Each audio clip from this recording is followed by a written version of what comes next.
If we had, yes, donate to the school, $FDMG school on your Cash App. $FDMG school on your Cash App. $FDMG school on your Cash App. $FDMG school on your Cash App. If you need to mail in your donation, make it payable to the FDMG Academy, P.O. Box 9634. P.O. Box 9634. P.O. Box 9634, Wilmington, Delaware. That is Wilmington, Delaware, 19809. We appreciate $1, but we would rather have 10. We appreciate $20, but we would rather have 50. We appreciate $50, but we would rather have 100. We appreciate $100, but we would rather have 200. We're trying to renovate a school, brothers and sisters. We're trying to renovate a school. We're not fixing a flat tire. We're not fixing a flat tire. We're not opening up a penny candy shop. We're not selling water ices, okay? We're not selling hot dogs. We're renovating a school. Do you understand? Do you understand? So please, brothers and sisters, give what you can. We're building an institution, okay? We're trying to give our children a chance that we didn't have. That's what we're doing. I don't have to pin it because I done already told you what it is. Don't be lazy. $FDMG school. Don't be lazy. $FDMG school. Before I continue with my message, thank you, Sister Avanti, $10 coming on the Cash App. Thank you, sister. Next time, make it 20, but thank you for that 10. I know you barely had that. Thank you, sister. All right, everyone. Thank you so much for tuning on. We are back officially. Another long break. We're going to be getting it back in, beaming up and beaming in. All right, good crunch out of the feet. Let's go. FDMG is coming. FDMG is coming. FDMG is coming. It's coming. Hold on. Yeah. Nah, I got this. I got this. FDMG is coming. FDMG is coming. FDMG is coming. It's coming. It's coming.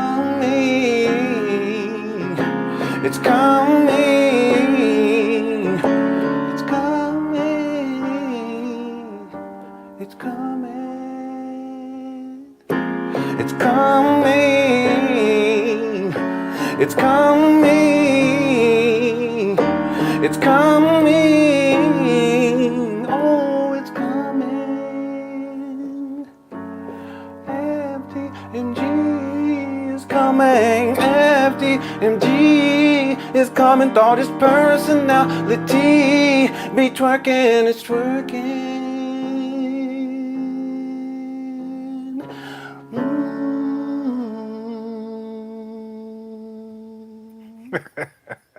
It looked like Thriller Noche. Porque se estrella. Thriller Noche. I love that right there. Thank you so much, sportsman.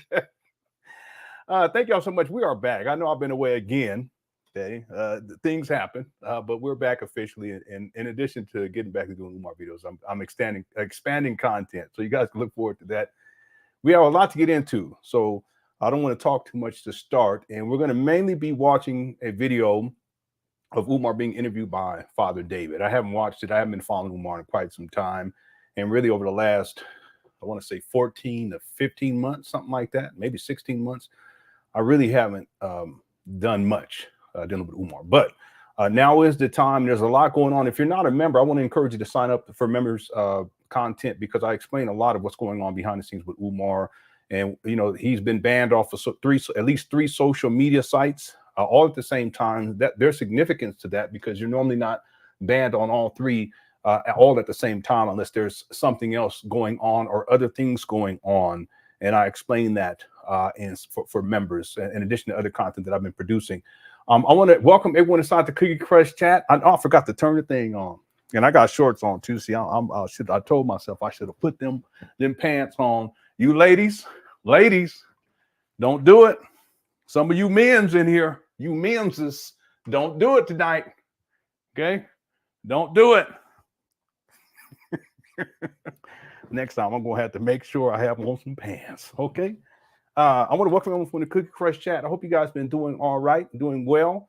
Miss y'all. And I want to say this. I really do miss you all. I miss the fun. I miss the laughter. And it's when it's not happening, I feel the difference. And so I'm happy to be back. And I'm thankful to you. I love y'all. And I really do mean that. Thank you all so much for being here and for being so supportive of me and my family over these many, many years.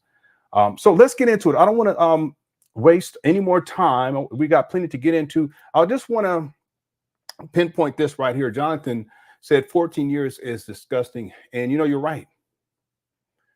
Many Umar Johnson followers don't realize that it's been 14 years. It's been over 14 years. And I've shown the receipt many times before, and I'll show it again. I want to say this before I show it. I do not lie on Umar. I do not lie on Jay Morrison. I was talking about him yesterday. Polite as another example. The main person I focused on over the years was Umar. I haven't as much in more recent history, if you will, but I have all of the receipts, and I'm very careful not to exaggerate, not to create false narratives about Umar. That's not right, and I don't do that. People have done that to me. People have done that with my wife. People have done that with my children, spreading false narratives and lying and twisting things up. And I don't do that. Same thing when I show a video of Umar, I don't twist things up. Okay, I provide proper context. I don't mix and match things to create false narratives. People have done that with me and with my wife and with my kids, for that matter. I don't do that. The thing that I realize is that you want to have integrity. And when I cover Umar, I try my best. I know sometimes I clown him a little bit too much, but it's all in fun. And I've never meant to cause harm to Umar. I want to protect people from being harmed by Umar. This makes sense? There's a big difference. I don't want to cause any harm to anybody, but I don't want to cause harm to Umar. I want to help people to be safe from being harmed by Umar. And the fact that this has been going on for 14 years just goes to show you how much damage has been caused by Umar on many different levels. The type of advice that he gives to these parents who are in desperate situations, how he spins these false narratives about teachers. These are goodwill teachers who get in there and they do their best. They may have their struggles with students, but overwhelmingly they're there to educate. But Umar paints them all as if they're out to get your boys. Sometimes he says girls, but he mainly focuses on black boys. If they're all out to get, and the counselors are out to get your black boys, and the school psychologists, they're out to get your black boys, and the principal and the vice principal, and therefore it gets you all riled up emotionally. And then who becomes the solution to all of this? Umar. Well, he spins a false narrative in order to place himself in a position of power and place Umar Johnson followers in a subservient position. And now you're subject to him and you listen to everything that he says, and he gives horrible advice. Horrible advice. He's dangerous in these regards. So this has been going on for 14 years. And Jonathan, thank you for saying this, because I want to pull up the receipt before we get into the video for today. And this is it right here. I've shown it many times. This is from January 6, 2010, over 14 years ago. Umar stated promises in 2010 to begin laying the groundwork for the Frederick Douglass and Marcus Garvey Pan African School for Black Boys, specializing in learning disabilities and disruptive behavior disorders. This will be a private school, and yes, you will pay in order for your son to attend. The grand opening was set for September 11, 2013. This school is over a decade late, and he's still asking for money, still talking about renovations, even though he also said that renovations were complete last year. And it just keeps going and going and going. And guess what? It is. It's disgusting. Right? So with that receipt being shared, I want to get on into it for today. I want to thank our new members for today. Man King became a member today. Thank you so much. And E-Dub Moore became a member as well. Thank you all so very much. I also want to thank everyone who sent in super chats yesterday, and also cash apps yesterday. I want to thank people who sent those in as well. I appreciate it. Okay. Yeah, I know it's getting there. Okay. How's it going, Malika? Thanks for tuning on in. Indigo Princess here as well. How's it going, Black Anonymous? Hope you're doing all right. Yeah, and there's gonna be Black Pigs as well. East B, are you subscribed? Let me know. Okay. East B was talking so much mess about me, and East B ain't even subscribed. I said, come on now. Okay. Okay, so here's the video that we're gonna get into today. Here and this is Father David. This is on Word Radio, and Umar continues to go on this show. I don't know why. Umar looked like he just rolled out of bed. Literally, he was asleep for like 4 days. Okay. This guy was sleeping. It looked like, let me not do that. I'm not going to do that. But he looked like he was asleep for about 4 or 5 days straight. And prior to that, he was up for about 15 days. Okay. And so this is Father David right here. He needs to stop. Okay, Father David, you need to stop placating Umar and just it needs to stop. So I haven't watched this. What I did do, and this, let me say this before we get into this, is I don't, like I said earlier, I don't spin false narratives about Umar. I can pull up receipts to back up anything. I don't have to twist things and make things seem one way when they're really not. It's not necessary.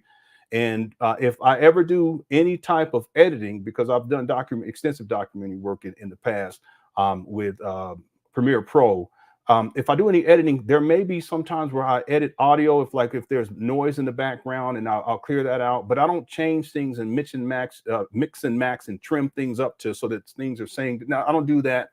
The other thing is that there have been times where I've used some of the color correction and the brightness and that types of things and did some adjustments with video in order for people to see things, like when he flipped the phone that time, so people can see what was the mess that he was living in. He was living in filth. And in this particular video, what I did was I downloaded the video off of Facebook from Word Radio, and then I edited. I basically chopped out the first part of it, which is a commercial with music, and then I chopped that out so we don't have to listen to that. And then throughout the video, there's sections where there's commercial breaks, and I took those out as well. Other than that, I haven't done anything with the audio, haven't done anything with the video. Nothing has been changed. Okay, I want to say that before we get into this. What's up, D? That is all. Yeah, I'll be getting it in with Premiere Pro. I have been for, it's got to be close to 2 decades. Got to be close to 2 decades. Okay, here we go. Let's get into this, everyone. Thank you so much. Good Quartet is undefeated. WURD radio station. Hey. That's right. 21 years long and still going strong. And I'm telling you, I'm extremely honored on my 21st anniversary program to feature the one and only world famous, internationally known and Philadelphia grown Dr. Umar Tunde Johnson. I want to say good afternoon, Dr. Johnson. How you doing today? Mechanism, good Garvey day. Glad to be back in Philadelphia. Bobby David just returned last night from my first ever visit to Florida A&M University. Shout out to the FAMU Raptors. He has been doing a lot of engagements with the black colleges lately, but he looked so tired. Umar looked like his eyebrow. He looked like what was that group, Ohio Players? He looked like he's a descendant of an Ohio player. Look at him. What's one of their songs? Umar looked like he a descendant of Ohio player that rolled out the bed with them eyebrows. Yeah, I know. Father David always doing it. He just be embellishing, say, the world famous, most requested scholar and the spaceship captain. He just be going on and on and on. Is he? But Black Anonymous, there's so many different characters. I mean, Father David is one of them. He's got to be up there, probably in my top 10, top 5, maybe. There's other people too. There's plenty of other people to consider. Brother Jose, Binky the Bando Bird, all of that. Okay, let's get back to it. I'm sorry. I was the keynote speaker for the 41st annual Black Psychology Conference. That's good. I'm glad you said that, because I said I was going to ask you, where you been? Where you been, man? You've traveled so much. Where you been? Yes, you just in Florida, but where was you at before that? Just before FAMU, I was in New Orleans. Good sister I know, Sister Deshantia. She had a launching for her new business, a black business improvement consulting firm. So I was in the Big Easy, New Orleans, and had a great time there. They also had a festival that took place. So I had a chance to walk through the festival in New Orleans and learn some history. I was in Congo Square, where the ancestors used to go every Sunday and celebrate their culture during the slave days of New Yeah, Miguel Jackson was one of my favorites. Orleans, and before that, I was in Atlanta. Last Wednesday and Thursday, I had to do a couple of podcast interviews. You know, I'm pretty popular on the podcast circuit. And not just one of the Ohio players, all of them. He a descendant of all of them.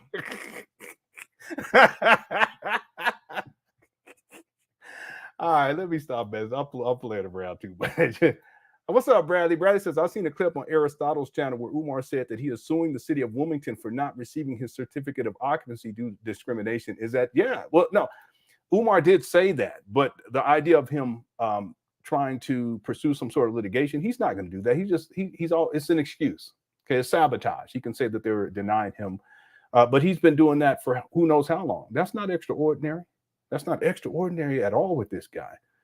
He's always making up excuses. I want to do a show where we just list all of the excuses that Umar has had, you know, over the last 14 years. And this is just another one.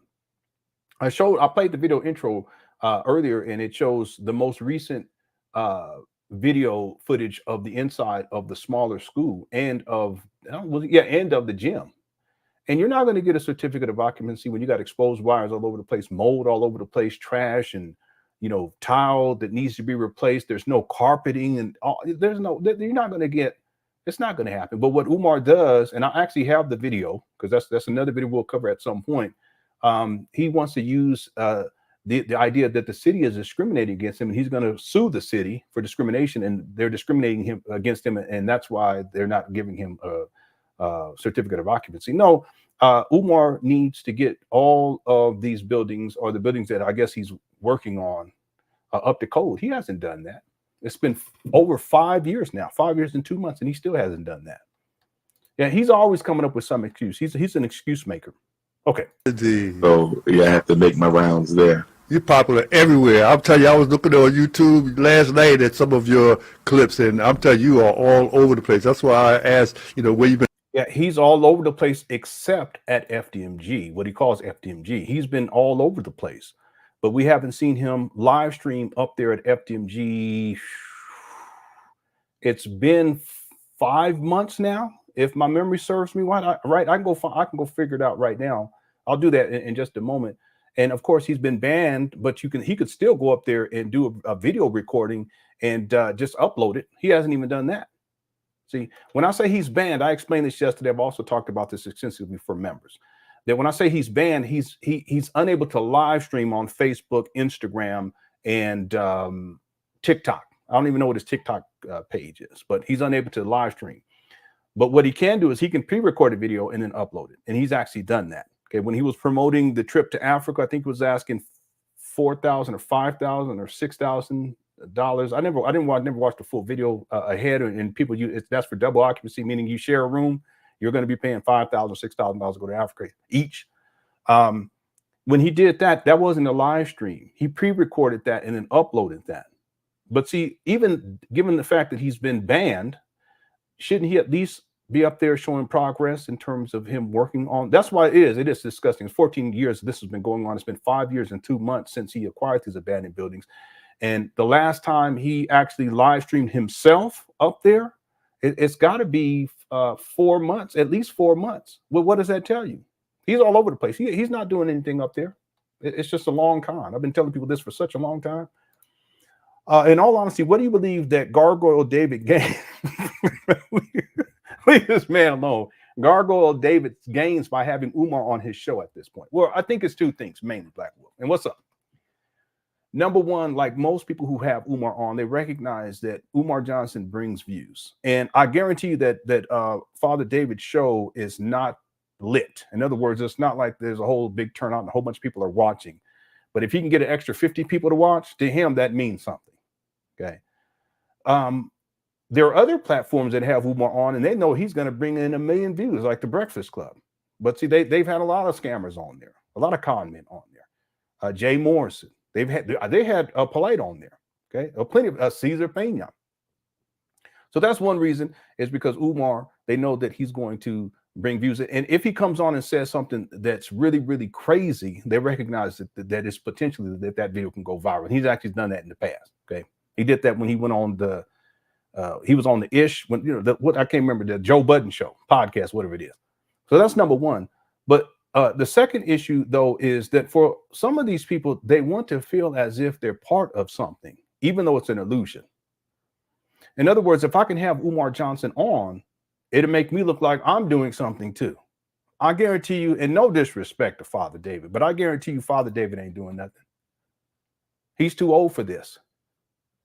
He really is. For him to still be placating Umar after all these years and to be that, and this is no disrespect. This is not ageism. I'm just talking about the idea of as Black people having leadership and eldership. This is not it. Okay, no disrespect whatsoever. Okay, I'm just stating a fact. Because if you're a true elder, you wouldn't enable a con man, even if it, you expose that con man to your own audience, which is limited anyway. Why would you do that? Unless there's some sort of gain. Well, I think for some of these people, they feel like, okay, if I can associate myself with Umar, and a lot of people think that he's doing something, then they'll think that I'm doing something too. Okay, listen, Umar ain't doing nothing, and Father David, I guarantee you, you ain't doing nothing. I guarantee it. Just, I can tell. Okay, no disrespect. All right. So that's the two reasons. I'm sure we can think of other reasons, but those are the two main reasons why Father David, what he would gain from having Umar on his show. And a lot of people use Umar just for that. Thanks for the super chat, Black Wolf, and hope everything's going well with you. SG Easy says, currently enrolled for cybersecurity, just obtained my A+, now working on Network Plus. Good. Just found your channel a couple of weeks ago. Well, congratulations. Keep going. The more certifications, the better. IT is wide open, and there's plenty of opportunities out there in IT. And if you stick with it long enough, you'll be making some great income too.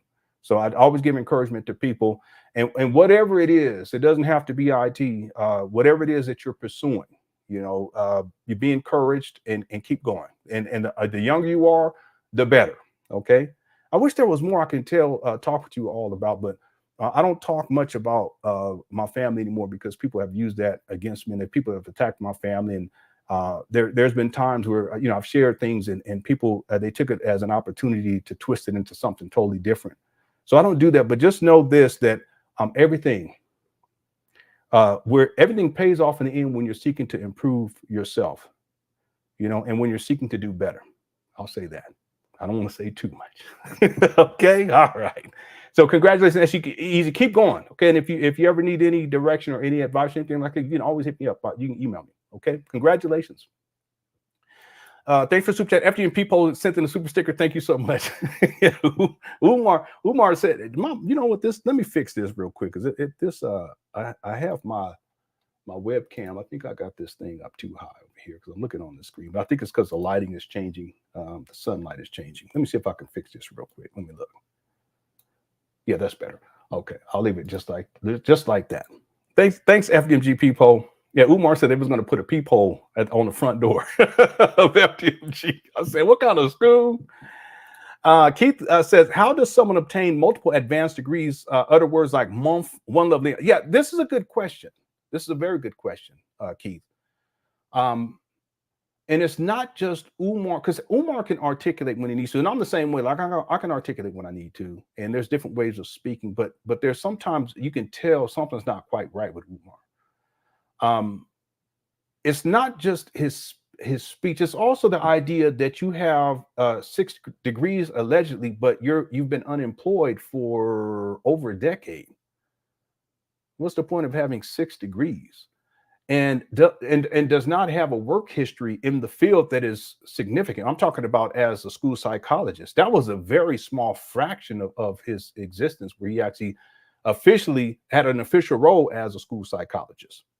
They ended up kicking him out. They ended up firing him because of all the problems that he was creating. He was a troublemaker, and there was litigations that was associated with that. Okay. It's not just that. It's for someone to be so disconnected from society and living in society, being a vagabond. See, if someone asks, here's another one, Keith. Umar doesn't have his own residence. How do you have 6 degrees in an advanced degree, a PhD? It's a PsyD, but you can't keep a stable income. You can't keep a stable home. And then when you were living with your mama, he still stays with his mama. Matter of fact, in this video, Keith, Umar's inside his mama's closet again. How do you have 6 degrees and you're relegated to that? And then you have everything to say about black people, everything to say about what black people should be doing, all the negative things about successful black men that he says. And 6 degrees, advanced degrees. Can't keep a job, can't keep his own, doesn't even have his own car. Now, let me say this. Listen, I'm not saying that you have to have all those things in life, because sometimes things get difficult, but it makes no sense to have 6 degrees.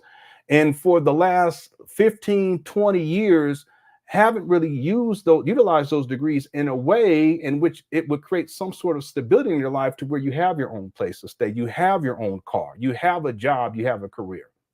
Umar doesn't have any of that. You see, he's traveling all over the place. Remember, he flipped the phone? Here's another one, Keith. How do you have 6 degrees and living in filth like that, like a hoarder? See, there's so many other dynamics to this. And the irony of it is that he has a PsyD, it's a psychology, and clearly, he has some psychological issues that need to be addressed. The fact that he's living in filth like that, like a hoarder, that's a psychological condition. That's a psychological condition. So the irony that all of the degrees that he has, the preeminent one is, and the one he is so boastful about, is that he's a psychologist. He's really not a psychologist. These are all things in his imagination that he creates, that he says that he's this, he says that. It's amazing that if he has 6 degrees, okay, and if he does, that's fine, okay? It's amazing that he's at this point in his life with 6 degrees. I mean, and then the month thing doesn't help too. Okay, thanks, Keith, for the super chat. All right, I appreciate it. What's up? Robbie says, what's up, Lenon? Umar put those. Okay, I know. I saw your. Okay, Robbie's a member, and I think I replied to that, right? Do I need to show it real quick? Because I showed it yesterday. Let me pull it up real quick. I'm just going to show this. So if people, what Robbie's referring to is this is, I mean, this gets even back to what Keith is saying. How do you have 6 degrees and you're posting things? Hold on one second. You're posting things like this. Hold on one second. See this? I covered this yesterday, but let me do it again today real quick, because this is like an update. He's not updating anything significant. Got 6 degrees, but this is an update. New FDMG motorized shutters for our extra large side view windows installed today. Last spring, someone put a large rock through the new glass as soon as we had it replaced. Thank you to our donors for standing with us in this fight. Okay, we got 6 degrees. It takes him 5 years and 2 months to figure out that this area is so unsafe and that these buildings are so insecure. In other words, there's no true security, that inevitably he has to put on what he calls motorized shutters on these 3 windows. 6 degrees? I could have told, and in fact, I did tell people that. I told people that from the beginning. I said, as soon as he take those boards off, hit the 1, people are going to start vandalizing. And I remember he took the boards off and people were so excited. And I'm sitting back like, no, that's just the illusion of progress. He don't end up putting them back on because they just like it was before. And that's exactly what happened. Just like I said, people were so excited, happy. And you look at y'all haters now. Good curse chat. Y'all look at what y'all going to say now. They do that every single time. They're doing it with this right here. They're, oh, look at this. Now he's making progress. Now, what this illustrates is that the incompetency of Umar. It takes him 5 years and 2 months to figure this out. But it also shows you how dangerous that neighborhood is. You're going to pay $500 for your child to go to this fake school that does not exist. And it's in the hood. You got to be out your mind. There's no way. I wouldn't even be up there. And I got street smarts. I'm not from the streets, but I got street smarts. But I'm not going to be up there. No one in their right mind who's trying to be safe. Okay. Anyway, let's move on to the other one real quick. Here's the other one. And we get into Robbie ones. Robbie's is the next one, okay? This Umar, he says, part of our intercom system, and it's not even really an intercom system. What he's talking about is like a doorbell thing at the front of the house that has the, I don't know what this guy's, 6 degrees. What school has this? A house has this, a home has this, or a kicking spot has this. Didn't I tell y'all? That's what the kicking spot had. It'll have one of them little doorbell ringer things on the front with a camera on it. And you can talk to people. And Umar thinks this is high science and high technology. I have a degree in computer and cybersecurity technology. Umar's so antiquated. He's calling this an intercom. And if this intercom system, which is really should be part of a security system, is not secure and is not safe, what does that tell you about this neighborhood? I can pull up a video right now where there's a homeless lady sleeping on the steps. It's probably the same steps where this AI phone is located. Model JPD, I'm gonna look it up because I always do that. I'll always do that. I'll be looking up tech stuff and I'll start looking. Let me go see. AI phone JPDA. DA is right. Oh, it is. It is called intercom. So listen, I apologize, Umar. You're right. Okay, I was wrong. Okay, they're typically $271 to $383. Okay, it's called an AI phone JPDA video door station. Oh my God, what in the world? It's hold on. Let me look it up on Amazon. Oh, it's not letting me go on Amazon. Let me see what happened. Okay. Let me go see if I can find it over here. No, it's surveillance. Okay, so I see what Umar's trying to say, but it's really part of a security system. It's surveillance. Hold on one second. I don't mean to be wasting time on this, but it's interesting. Hold on. Yeah, you can get them for $217. It's the exact same model. $217. It is a color video camera and audio intercom. So there's an audio intercom, but that's no different than a doorbell thing that you can get that are very common and they're all over the place these days. But it's color video, two-way hand-free voice communication with JF master substations, call button to initiate call to master, and then a white LED illuminator for low light conditions and a simple two-conductor wiring. Okay, so that's what he's talking about here. It's called AI phone JPDA color video door station surface mount. All right. I didn't mean to go off on a tangent, but this kind of stuff always intrigues me. So that's what Umar is showing here. And he says someone snatched it from the wall and cut the wires behind it, 2 wires. We will need to have it replaced. I'm not discouraged that my own people are sabotaging the school for our boys. We will persevere until we succeed or die trying. 6 degrees. Okay. And then the last one before we get back to the video is this one right here. And this is the one that Robbie is talking about. Okay. I don't know why Umar would post this, and I apologize to you women in particular to have to show this. And I guess I don't have to show it. I could have blocked. Well, actually, I have it where for members, I actually block it out. But I don't understand why someone would post something like that. Some coon jammed our padlock with a broken key, and another defecated on the side of the Dessalines Turner Gymnasium. We don't know if it was a black person, but he assumes that it is. Why can't these Negro pens just leave our school alone? We are building something for our children and community. Shake my head. All right, 6 degrees. And what Robbie is saying is that he thinks that Umar, I don't know about all that, Robbie. Okay, I don't want to go that far. Okay. But again, this is someone who has 6 degrees and a level of incompetency, and it's been going on now for 14 years. 14 years, ongoing. All right, thanks, Robbie. Thanks, Keith. Thanks, FDMG Peephole. Thanks, SG Easy. Black Wolf as well. I appreciate the super chats. Okay. Okay, let's get back into it, everybody.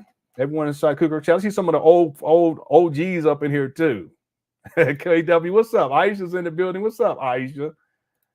I wonder how Frederick Douglass feels about it. I know. Yeah, I'm sure the families, the real Frederick Douglass descendants, I'm sure they're fed up with Umar. How's it going, BB? Let me just give a couple other shots. What's up, Food Chill? Hope you're doing all right. Soul Sisters in the building as well. Malika Stone. How's it going, Malika? God's Little Princess is here as well. Hope you're doing all right. Okay. How's it going, Adriana?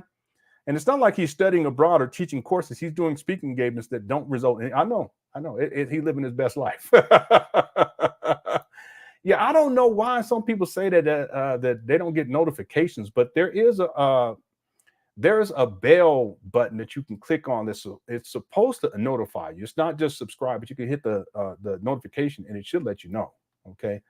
I have very limited subscribe. I don't subscribe to a lot of people, so I don't have a bell for anybody. But I would recommend if you want to get notifications. So I'm going to be more consistent. Won't just be on Umar. I have a setup downstairs. Probably hopefully if you're a member, you know what I'm talking about because I've talked about this. By the beginning of next month, I'll be able to be down there and live stream down there consistent. I have a nice little setup. There's a chair that I want to get. My wife, she wants me to get it, but I don't want to spend the money on it. But she's been telling me, just do it. And I want to put that down there as well. But you guys see, okay? So make sure you guys at the very least subscribe, okay? And then hit the notification if you want to be caught up on upcoming live streams. Okay, I'll be more consistent moving forward. All right. Okay, I'm so behind in the chat. My apologies. I'm just trying to scroll down to the bottom. Oh, I see you. Bridget's in the building. How's it going, Bridget? Yeah, I know that's basically what it is, Bridget. It's a Ring doorbell. Okay, but Umar, he you know how Umar is. He got to turn everything into everything. 58. I might go order one for him and just have it shipped to him. You know what I'm saying? Have it drop shipped. Drop ship. You ever remember Umar talking about if you can drop ship a merchandise? Please call. But I need. Okay. Let me get to the bottom so at least I'm caught up down here. Someone said a TV people. What's up, man? I'm still trying to get me hat. I got to get new clothes. I got to get me a hat. I got to get this chair. I need me some boots. my wife be telling me, but I don't be listening. I'll be holding on to clothes. This shirt I got on right now, this thing is probably, I kid you not, this thing is about a decade old.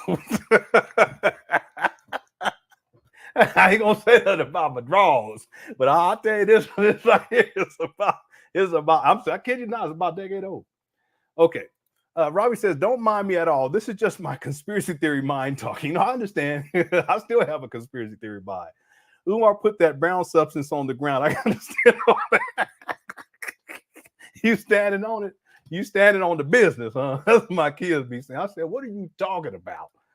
Dad, you standing on business? I said, what are you saying? I don't understand what you're talking about. I said, are you meaning am I handling business? They said, no, are you standing on business? These kids don't know. I said, please. Yeah, I know. I need. Okay. How's it going, Dickie? Oh, look who's here. It's Carolyn Dews. Oh, bless your heart. Everybody give a shout out to Carolyn. This is right here is one of the OGs, okay? I mean, an OG right here.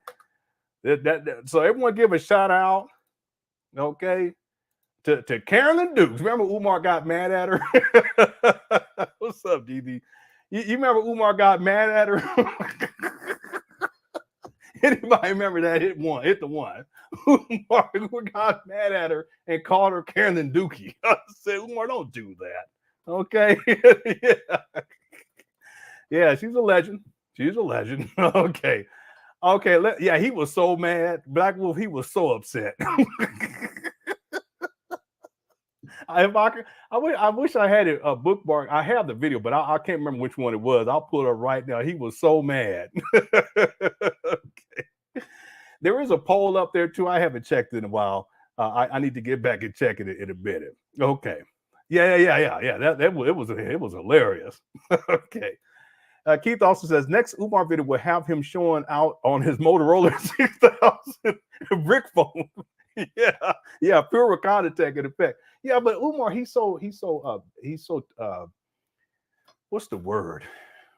When it comes to tech, he's a dinosaur, and I mean literally. I kid you not. And then we're gonna get back to the video because we ain't even look. Here we go, just like the old days. Okay, we're 40 minutes in, ain't watched but about 15 seconds of the video. I'm not making this up. Okay, there was a time where Umar was trying to give potential college students who are in high school advice on what they should do. I'm not making this up.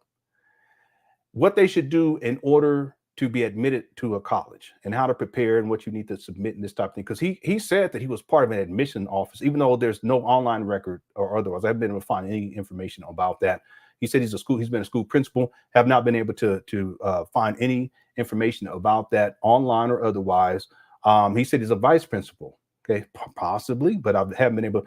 But anyway, he said he was part of admissions office. Okay, I don't know if he meant admissions when it's got to be. I would think that it's for college. Umar gets to running his mouth, Keith, and he ends up telling the students that when you submit your letter to the college, right? It's like a personalized letter, like, you tell a little bit about yourself and why they should accept you and, what your hopes and dreams are. Umar said that when you get your typewriter, do this and do that when you're writing your letter on this typewriter. Now, some of you younger people here probably don't even know what a typewriter is. Us older people, I remember typewriters. Excuse me. This video that I'm talking about, this was probably about 4 years ago. How is it that a person in 2020 is talking about a typewriter? And this is the advice that he's given to potential college students. Anyone remember this? Hit the one. I'm not making it up. He's so antiquated when it comes to these things. I was looking at, and then we're going to get into it. I was looking at the budget, the application, the charter school application, because I was looking into the budget for the Moyer Academy, the new J. Moyer Academy. Okay, and that's the previous tenants for these abandoned properties, and they could only maintain, I think it was three years. After that, they went back out of business, if you want to call it business. And I was interested in the budget. I was looking at how much money it was costing per year and how many students they had and all this type of thing. And I happened to run across the tech aspect of this. And do you guys know that even back then, we're talking 2010, roughly 2010, because that second go around, I think they were open for 3 years. They had a very clear and very expansive list of all the tech that was going to be needed, the infrastructure, IT infrastructure that was going to be needed in order to operate within the school. They talked about having Chrome. Well, they didn't even say Chromebooks, but they said laptops for the children and different internet access points and all this type of thing. Hold on one second. I'm sorry. I don't know what this popped up for. And then they had a budget for it. That's why I was looking at the budget. And when I think about it now, just from the tech aspect of this, everything that they talked about going back 14 years ago, Umar's never talked about it 14 years later. None of it. He's up here talking about typewriters. In fact, Umar was going to turn the server room into a music studio. There was Ethernet cables, you know what I'm talking about. Ethernet cables all over the place in that room, hanging out off the. It doesn't even register in his mind that this is significant. This space right here is significant for the operation of the school. It's supposed to be the backbone. It's supposed to be there. He doesn't know what a router is. He doesn't know what an internet access point is. He doesn't know what an IP address is. He don't know any of that stuff. He has no clue. Never run a school. Has no IT understanding. And you have to have that these days. It's 2024. So just like how I was talking about the idea of Umar, it was about 4 years ago. It might have been 5 years ago, where he's talking and giving advice like he's some expert. And he's telling the people that you got to make sure you have your typewriter. And when you send in your letter on your typewriter, you need to put this, you need to put that. And I said, are you serious? Real quick, I got to say this. That was just one item on the budget. There's so much more that was on the budget for the Moyer Academy going back over a decade. And so much of what I was looking at, Umar hasn't even mentioned it. He doesn't even know how significant in terms of the operating budget is going to be. He has no clue. He hasn't thought about it. He hasn't organized anything in his mind or on paper to start to plan this. He doesn't have a team. I mean, these people had a whole team of people putting in this application to get their charter. But see, Umar, and this is going to be the last point, Umar thinks that because he has a quote unquote independent school, it's not a school, but independent, that's what he wants it to be, that he can do whatever he wants, however he wants, whenever he wants. He doesn't even have a curriculum yet to date. And yet, when it comes down to it, he wants to claim that the city of Wilmington is discriminating against him based on race, I guess. And that's the reason why they haven't issued a certificate of occupancy. So when it comes to certificate of occupancy, because he needs that in order to show that he's progressing, all of a sudden he wants to play by their rules. But when it comes to the actual curriculum, when it comes to having a budget, when it comes to having faculty and staff, he want to do whatever he wants to, however he wants to. I would be, well, ain't nothing wrong with a flip phone. I was going to say it, but ain't nothing wrong with a flip, because if I can get one, I get one myself. I can't talk. My phone is probably about 5 years old. Everybody in my house got nice phones except me. I'm still holding on to mine. It always notifies me that I ain't got no more storage space. I just delete apps as much as possible. It is what it is. All right. Thanks, Keith. And then Meadow Siren, what is this? 91? I don't know. I don't know that stuff. FDMG website gives a 4. Yeah, a 404. He don't have no FDMG website. Someone has set it up. When you go to FDMG. I think it was FDMG.com. It would redirect to my website. Let me go see. And then there's a there is a FDMG.com domain name is for domain name. It is for sale. You can buy it now for $2,000, or you can lease to own it for $100 a month. Yeah, and that's at Dan. It's on GoDaddy. Okay, yeah. So it looks like someone has it, and it's FDMG.com. But someone has another one. I think it's FDMG a.com Academy, and that one now has a file not found 404 error. Yeah, yep, you're right about that. Yeah, I haven't looked at this in a long time. If you think that you're looking, what you're looking for should be here, please contact the site holder. Okay. Thanks for super chat, Robbie. Thanks for super chat, Keith, and also Metal Siren. Did I get this one too? Yeah. Okay, I got that one too. Okay, let's get back to it. Okay, listen, this is like old times. Here, I can show it to y'all. Let me show it to y'all. Here it is right here. Yeah, this is the FDMGA.com. Y'all see that? And then this right here, let me see if I can get back.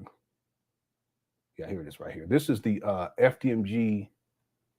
FDMG.com. I mean, what does that say? If Umar hasn't even procured the actual website, I mean, I talked about this a long time ago. First thing you do is you set up a website.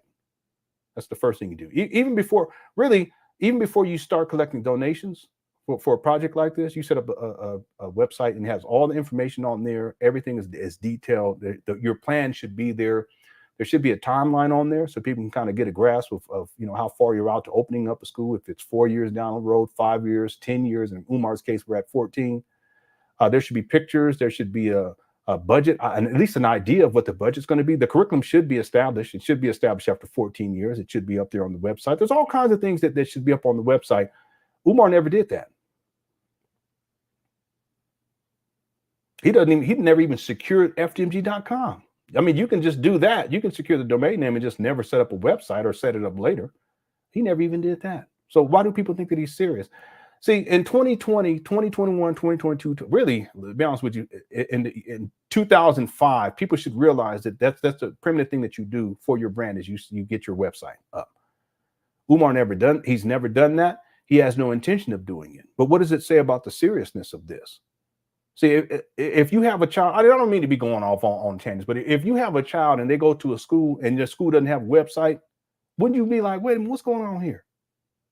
Or even a Facebook page, like, wait a minute, where there's updates, because schools have that these days. I mean, it's par for the course. Kids are all over social media, but Umar doesn't even take the time to secure FDMG.com. Why would anyone think he's serious about opening up a brick and mortar school where he can't even secure the domain name on the internet? Anyway. I can go on and on. Here's the FDMG.com right here.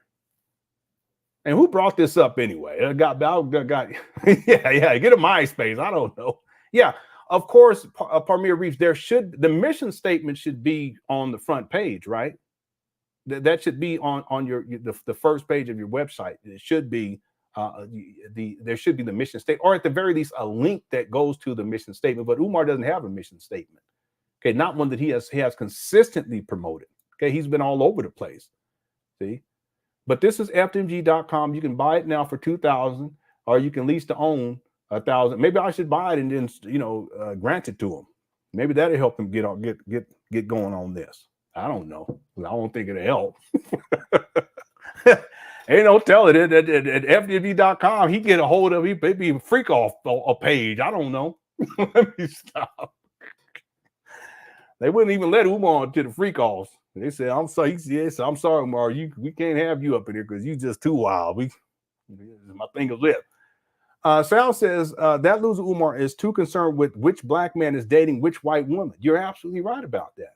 Always concerned with stuff that's none of his business, and it's not the business of the school.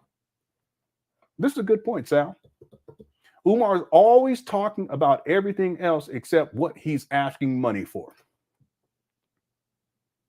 And he's always talking about the snow bunny crisis, this snow bunny crisis, that. Meanwhile, he ain't even committed to a black woman. He got baby mamas though, but he's not committed. See, Umar's idea of commitment is running through you all. As long as I'm only running through black women, I'm committed to black women. And if y'all don't know what running through means, that's from back in the day. Just like back in the day, we say we handling business. That the kids these days say we standing on business. Standing on business don't make no sense. How you gonna stand on the business? Okay. These kids these days ain't got no sense. but you see my point though? He's always talking about everything else except, but see, with Umar, in his mind, he'll talk all this mess about black men dating white women and they need to get lashes and all this crazy slavery talk. But at the end of the day, he's not committed to a black woman. He's not married to one. He got at least 2 baby mamas. Don't take care of his kids. And his idea of commitment is only to run through black women. In other words, I'm only going to run through black women. And that shows that I'm committed to black women. What kind of man? Thanks, Sal, for the super chat. Okay, let's get back. I don't understand that though, Swagolito. Okay. Yeah, knocking the boots. That's another one. There's all kinds we used to say back then. We say knocking the boots, getting the draws, this kind of thing. Yeah, he is. He's racist. He's homophobic and transphobic. I've been homophobic. I have been. My wife, she's told me, and I said, "Is he sure?" She said, "Yeah, I used to. I do a lot better these days. I'm still not perfect, but you raise a certain kind of way idea. You want to do better. Okay." I haven't been transphobic or racist all that much. Maybe a little racist at time, okay? Back in the day with black conscience, about black conscience. Anyway, let's get back to it, okay? All right, here we go. And we got 630 people here, and this is a good start. We got to get things back going again. We get the numbers back up over time. If you guys don't mind, if you can hit the like button, I appreciate it. Yeah, I've been a bit homophobic. I support the LGBTQ. I don't know enough about it to be able to speak on it. But I really love the lesbians. I'm gonna tell you that right now. I mean, because I love the lesbians the most. I love all people, but I love me some lesbians. I must say. Okay, now let's get back to it. Here we go. I'm just playing around. Okay, don't take offense. Let's get back to the video. And this was John Coltrane, too, by the way. Here we go. Congress Square. They had a Congress Square right here in Philadelphia, 7th and Walnut, at one time. Yes, sir. Down there. Yes, sir. Where we used to gather. Umar eyebrows. This guy, what was it, Bert or Ernie? This guy looked like one of them. And played a. Yeah, I agree. I mean, I have a lot in common with the lesbians. Lesbians love the women. I love the women too. So we good. The gays, I'm sorry, bro. Don't get mad at me, but that's y'all. Let's lay it on. You handle that business. That's y'all business. Okay, get back to it. I'm just playing. Here we go. Congos and the drums. And to that point, Baba David, I'm glad you mentioned that because I just received a flyer about a few days ago while I was in Tallahassee.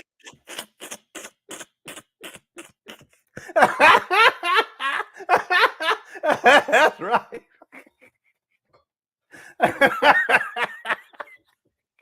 I'll support them. They be looking good too. I ain't gonna lie. Anyway, let's get back to it. Let's get back to it, family. I don't know which one it is, but it's either Bert or Ernie. That's what Umar remind me of right here. Here we go. FAMU, and there is going to be a celebration. I'm actually scrolling through my photos to try to find that exact picture. What's the name of that cemetery? Here it is, Baba David, right here. This is going to be on Saturday, May the 4th, from 11 a.m. until 1 p.m. There's going to be a honoring ceremony. He sure do, baby. Baba David like, I got these new headphones. He's upgraded my headphones from the 1970s. I just got my new boom box.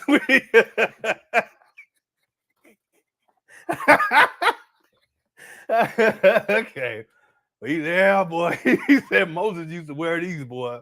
Moses mixed Jesus' album on these. He mixed it, mastered Jesus' album on these, Jeezy's album on these ones. Let me give me some. Okay, that's enough. Father David looked like he from back in them days, don't he? Okay. Here we go. Yeah, I think they were talking about a cemetery or something. I don't know. I ain't even listening. Until 1 p.m., there's going to be a honoring ceremony for William Still, the great abolitionist from Philadelphia who operated the Underground Railroad office right there at 5th and Arch, 1 block away from the African American Museum, is where the Underground Railroad office once stood. And Marian Anderson, the great singer from Philadelphia, they're both buried in Eden Cemetery, 1434 Springfield Road in Darby, which is the oldest continuously owned American African cemetery in the United States. Wow. And on May the 4th, they're going to be honoring those two ancestors, William Still and Marian Anderson. So we're inviting everyone to come out. I've been invited to say a few words. Baba David is absolutely free. And if schedule permits, I will definitely be at Eden Cemetery on Saturday, May 4th. May the 4th, Eden Cemetery. Where is it located? And that is at 1434 Springfield Road in Darby, Pennsylvania. And Eden Cemetery, I'm pretty sure, will come up in your GPS. So if you just type in Eden Cemetery, Darby, PA, it should come up. They're gonna have a cookout. They're gonna be grilling at they're gonna be barbecuing at the cemetery, family. This is what we do. This is how we keep it going, okay? That's wild. Dr. Bando, if you don't leave this man's shirt alone, okay. Here we go. But it's at 1434 Springfield Road.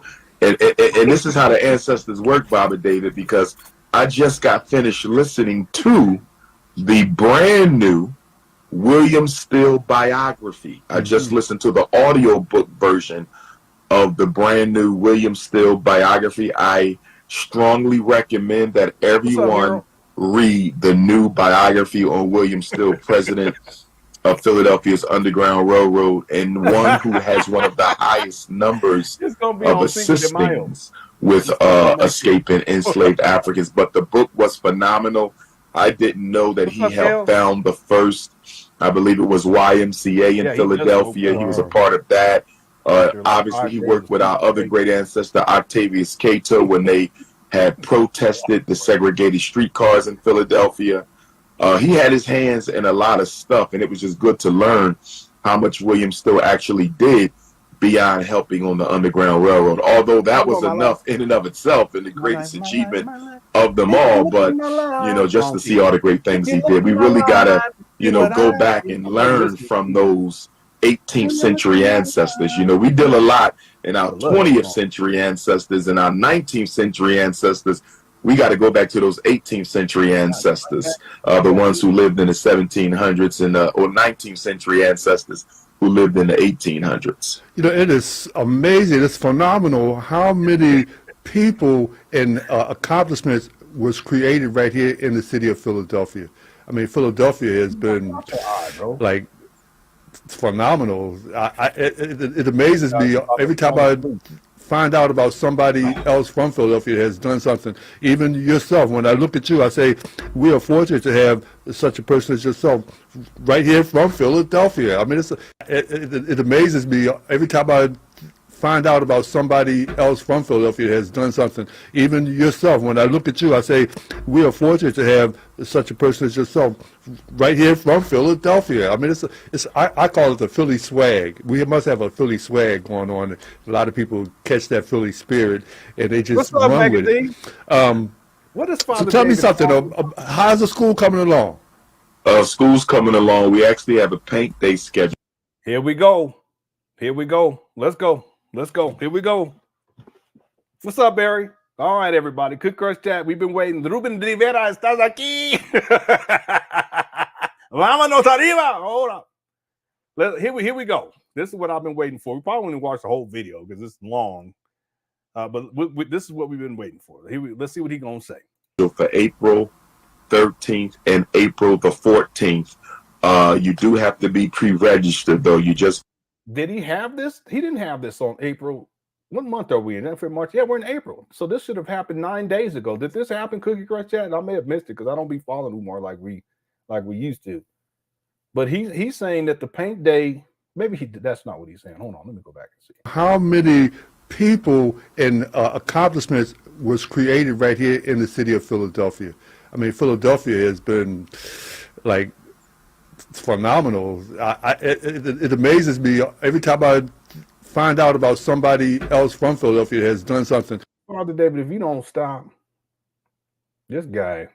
Even yourself, when I look at you, I say, we are fortunate to have such a person as yourself right here from Philadelphia. I mean, I call it the Philly swag. Umar just trying to get into them rock skins. No, I'm sorry. Father David's just trying to get into them rock skins. That's all it is. That's why he's talking like this, trying to get Umar, on his side. We must have a Philly swag going on. A lot of people catch that Philly spirit and they just run with it. So how's the Rock doing? How's the Rock doing? So tell me something. How's the school coming along? School's coming along. We actually have a paint day scheduled for April 13th and April the 14th. You do have to be pre-registered, though. That would have passed already. I didn't see no paint day. Thanks for the cash out from HG. You know who you are. Thank you. I appreciate it. Let me give you a thank you there. I appreciate it. So this never happened.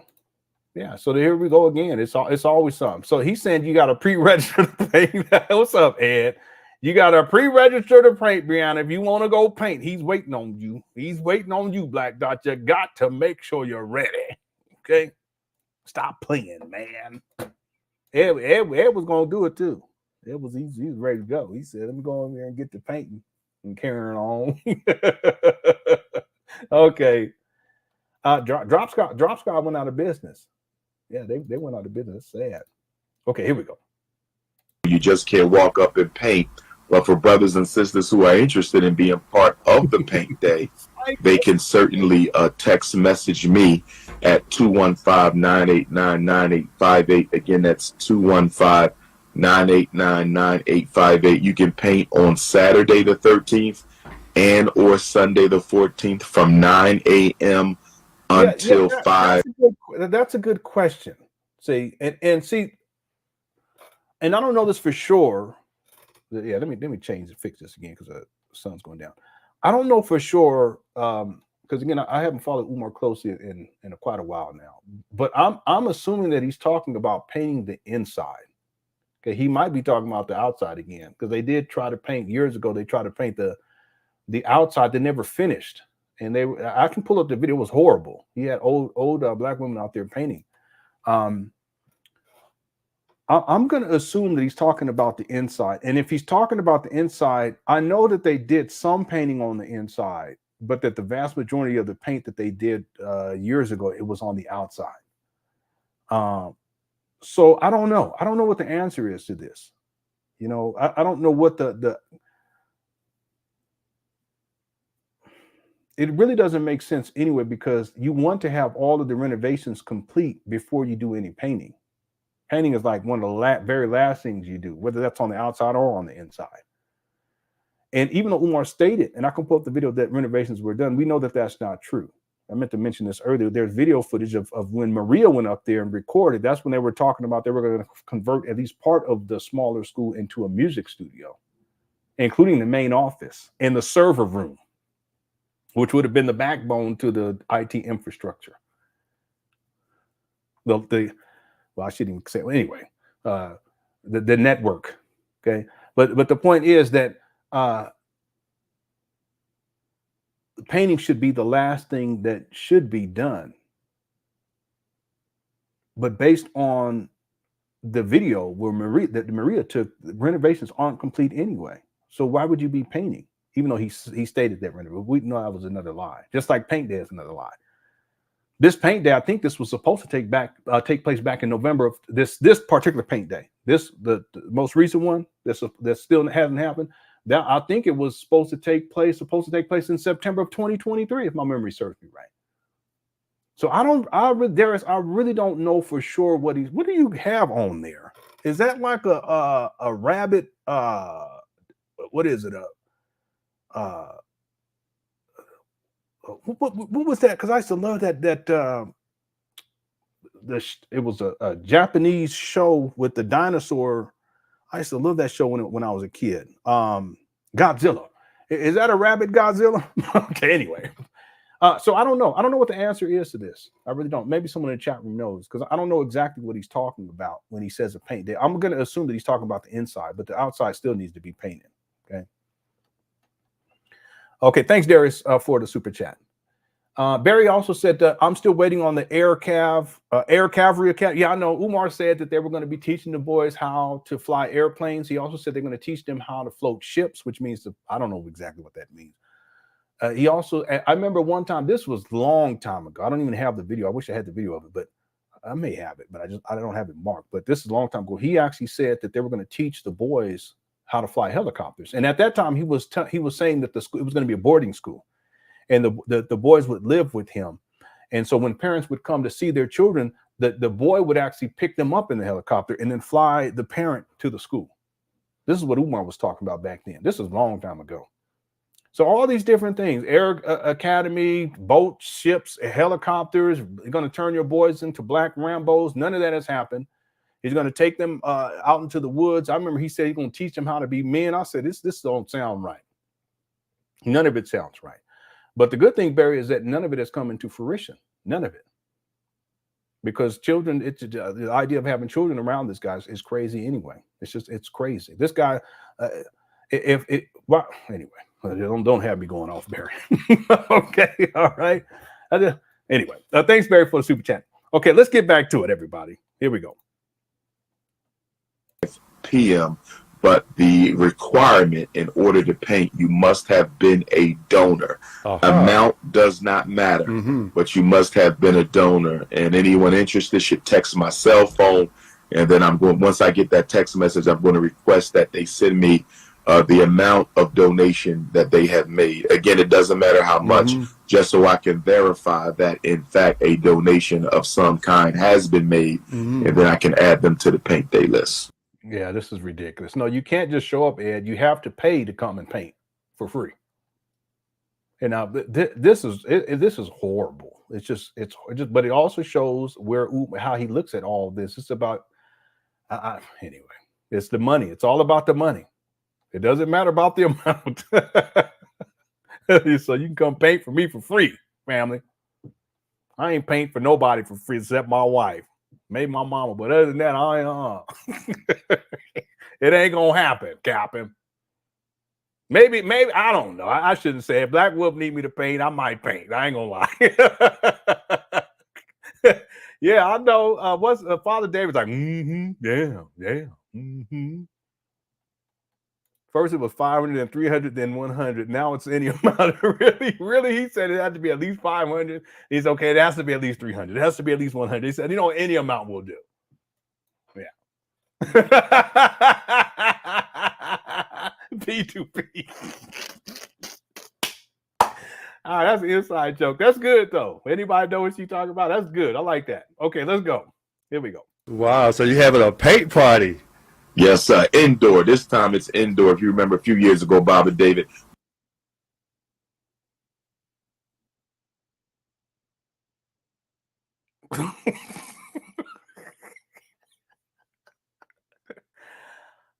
Hey, I have video where Umar says I don't know what he was selling. I think he was selling books, and he says that if you got food stamps, I kid you not, I can go find it.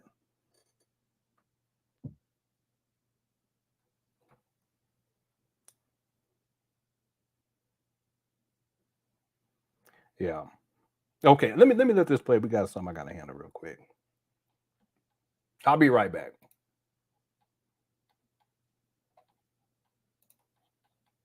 We had the outdoor paint day where we painted the outside of the Marcus Garvey building. So this is going to be indoor paint day where we paint the inside. So this is the classrooms, the hallways, the bathroom, computer room, mechanical room, teacher's lounge, timeout room, data room. We have about 25 rooms in the Marcus Garvey Elementary School, and we're going to paint them all. So, and his brothers and sisters, we have some elders coming, we got some youth coming, college students, high schools, and we're going to have some fun, turn some music on, and then we're going to go to dinner. We're going to have a family dinner.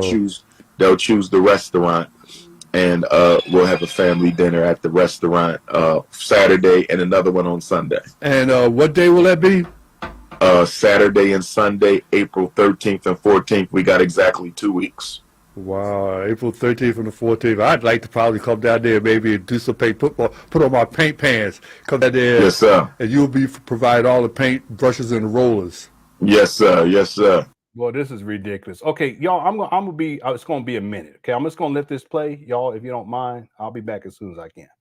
That's great. I'm glad to hear about the progress coming on. In fact, we have one of the contractors, Mike Newsom, is on the phone line with us. He called in to congratulate you and the progress going on in school. Mike, how you doing today, man? Doing fine, Brother Dave. Greetings, and greetings, Dr. Umar.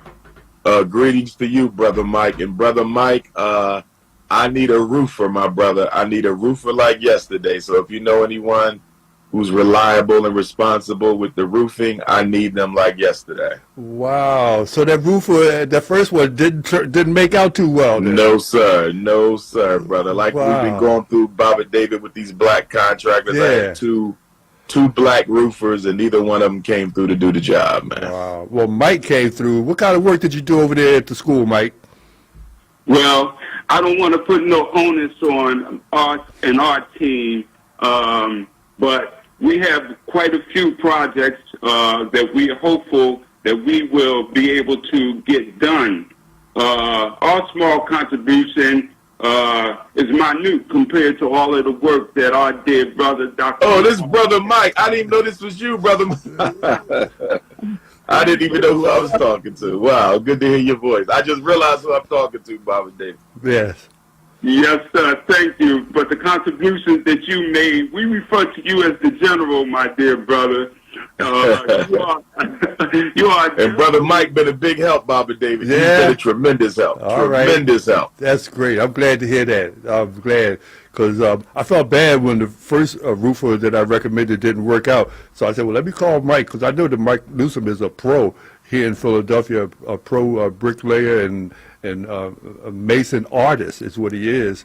And I said, well, I know Mike could do something. And we talk often. Brother Mike been a big help, tremendous help. We talk often about, Mike and I, about how we wish that more black skilled workers, contractors would come and put their name on the building of the school. I mean, so now when Mike does his work there, he'll be able to proudly say, I did this for the Frederick Douglass Marcus Garvey Academy. and that would leave him with a sense of pride and joy. And the same would apply to any other contractor that has an ability to make a contribution, with your skills. And it's not like Dr. Johnson is not going to pay you, because he pays accordingly. And so, yes, sir. So I just wish that more contractors will come out and participate in this magnificent school. I'm telling you, I just cannot wait. If I had a child, I'd be registering my child at the Frederick Douglass Marcus Garvey Academy. So other than the painting and stuff needed for the roof, how close are we to opening day? Once we paint, we just got to get the drop ceiling balanced out and put those tiles back in. And we have some floors that have to be covered, with tile, or we might do epoxy. But the balancing of the drop ceiling and the covering of the floors is the only thing left that I can see that needs to be done before we go ahead and apply for a certificate of occupancy. So, I would anticipate, that we would enter the summer season, hopefully, either with our certificate of occupancy or at least waiting, to receive it, waiting to receive the inspection, see whether they're going to pass us or not, but we right there. I mean, we bouncing around the finish line. All right. It's just a lot of small dots you got to dot and a lot of small T's you got to cross. That's right. That's right. They didn't expect us to finish. So, we stay positive, Baba David, but we recognize we might have a fight on our hands legally to force them to give us our paperwork. Well, that's why I asked Mike Newsom to call in, so that he could have some verification as to the progress going on in school. Some people thought that, there ain't no school, ain't nothing going on, but that's why I wanted Mike to call in to testify that there is some things going on, there is some progress going on, and the school is being worked on. Why would they do all this work on the school if it wasn't no school to start with? That's the point. And Mike, like I said, Mike, how long you been in business yourself? Oh, man, brother, I come from, just a little overview, I come from a legacy of master brickies and builders. My father was a bricklayer, his father, and my mother's father was a bricklayer, his father. I'm a brickie. My son a brickie. I also have taught my grandsons to be bricklayers. So ain't no way in the world nobody can tell us that we wasn't on top of the pyramid walls. So I'm true to it, not new to it. I've been doing this work all my life.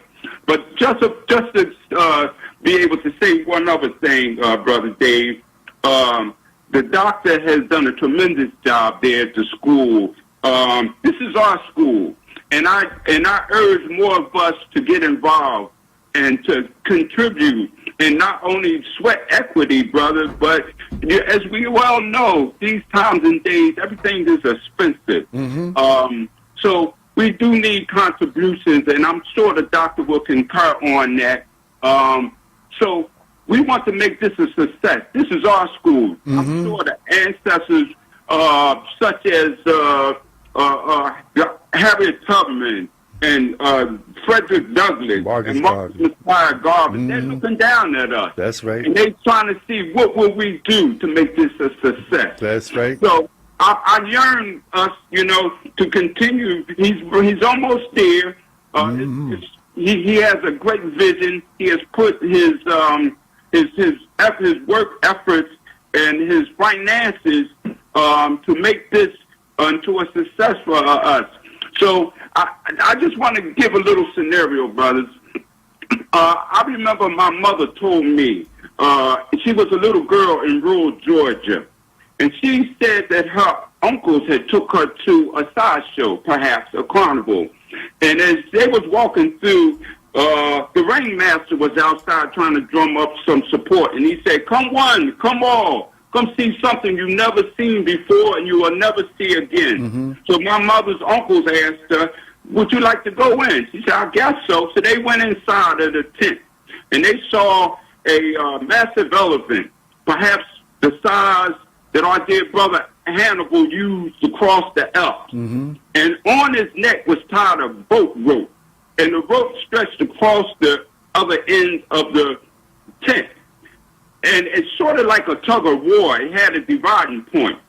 Out came a Mandinka warrior, maybe from Jafre, maybe related to Kunta Kinte. Then out came a Zulu warrior, maybe related to Shaka Zulu. And they grabbed the other end of the rope. And they tugged and pulled and tugged and pulled. And they pulled the massive elephant across the line. And the Rainmaster, with his foolishness and his rhetoric, the Wizard of Oz, if you may say it, I told you you'll see something you never seen before and that you will never see again. So my mom was dismayed, as she told me. So she asked her uncle, what was the meaning of that? So the Rainmaster heard, and he stated out, 2 black men pulling together in the same direction. So that is rhetoric, because we pulled together in Timbuktu. We pulled together on the pyramids. We pulled together in a Million-Man March. We pulled together with Brother Malcolm.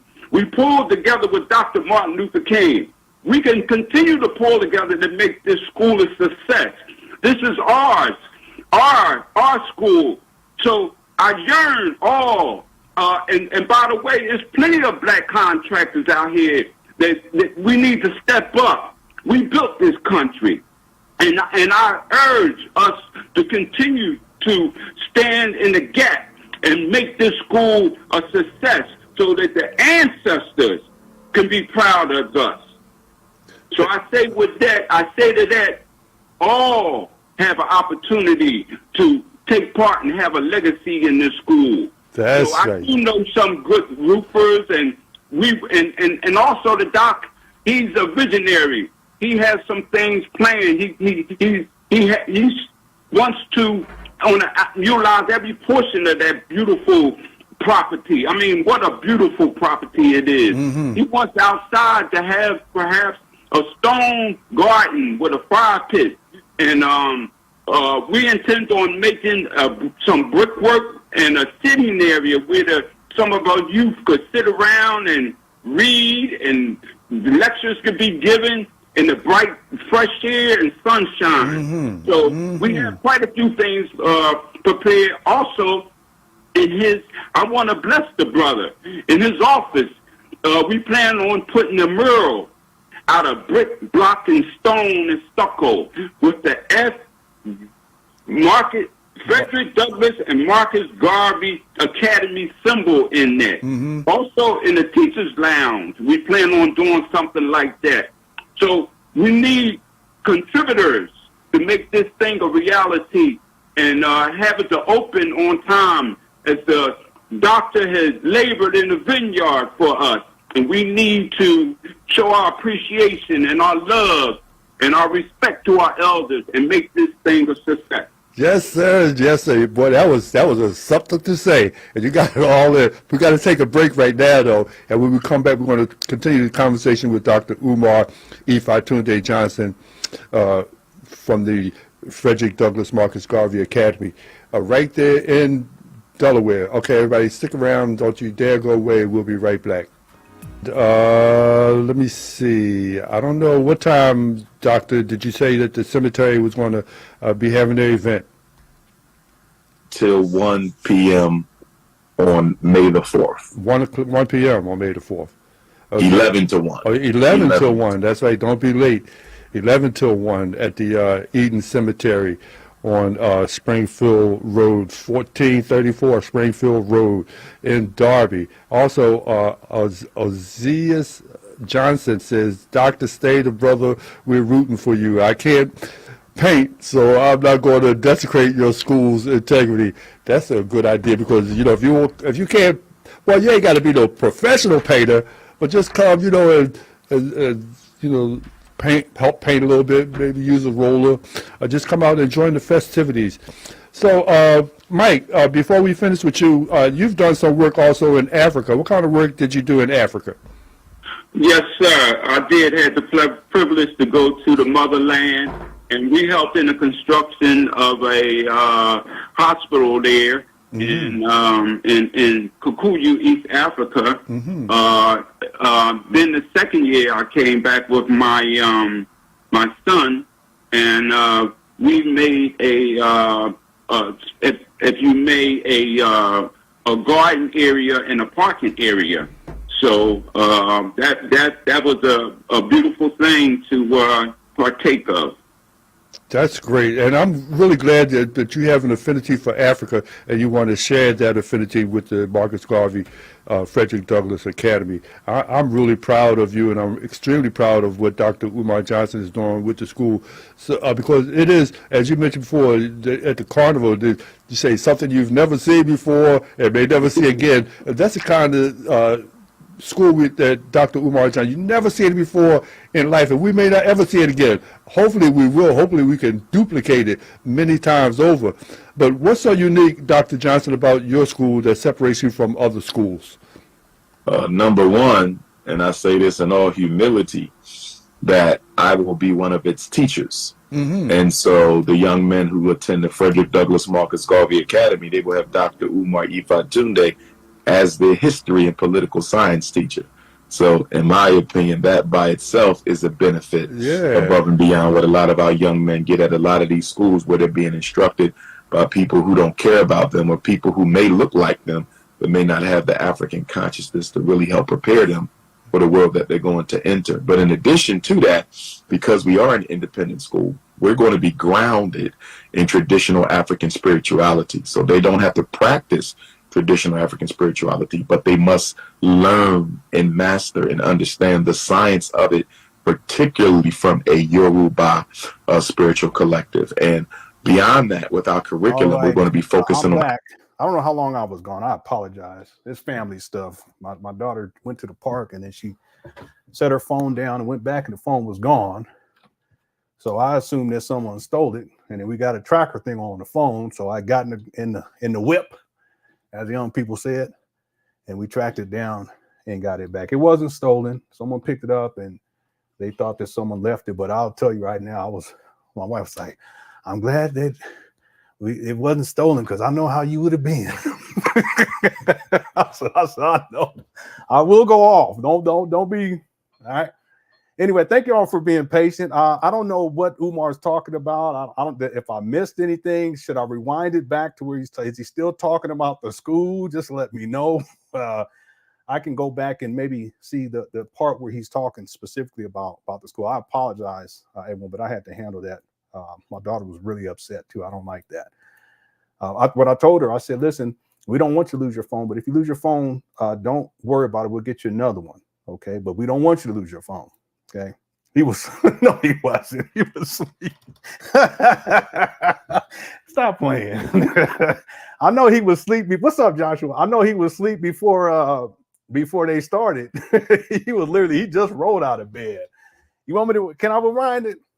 I don't believe it. Somebody said, what's up, X-Man? Somebody said he was asleep. Oh, no.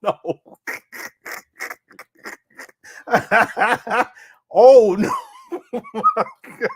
Don't do that. Don't say that, people. Yeah, I pulled up. I was ready to go in, too. My wife, she was like, I'm so happy that, because she know how I am. And I told her, I said, when people do the wrong thing, I don't play that. Okay, you do the right thing. I'm just a lovable, but don't be doing the wrong thing. Okay.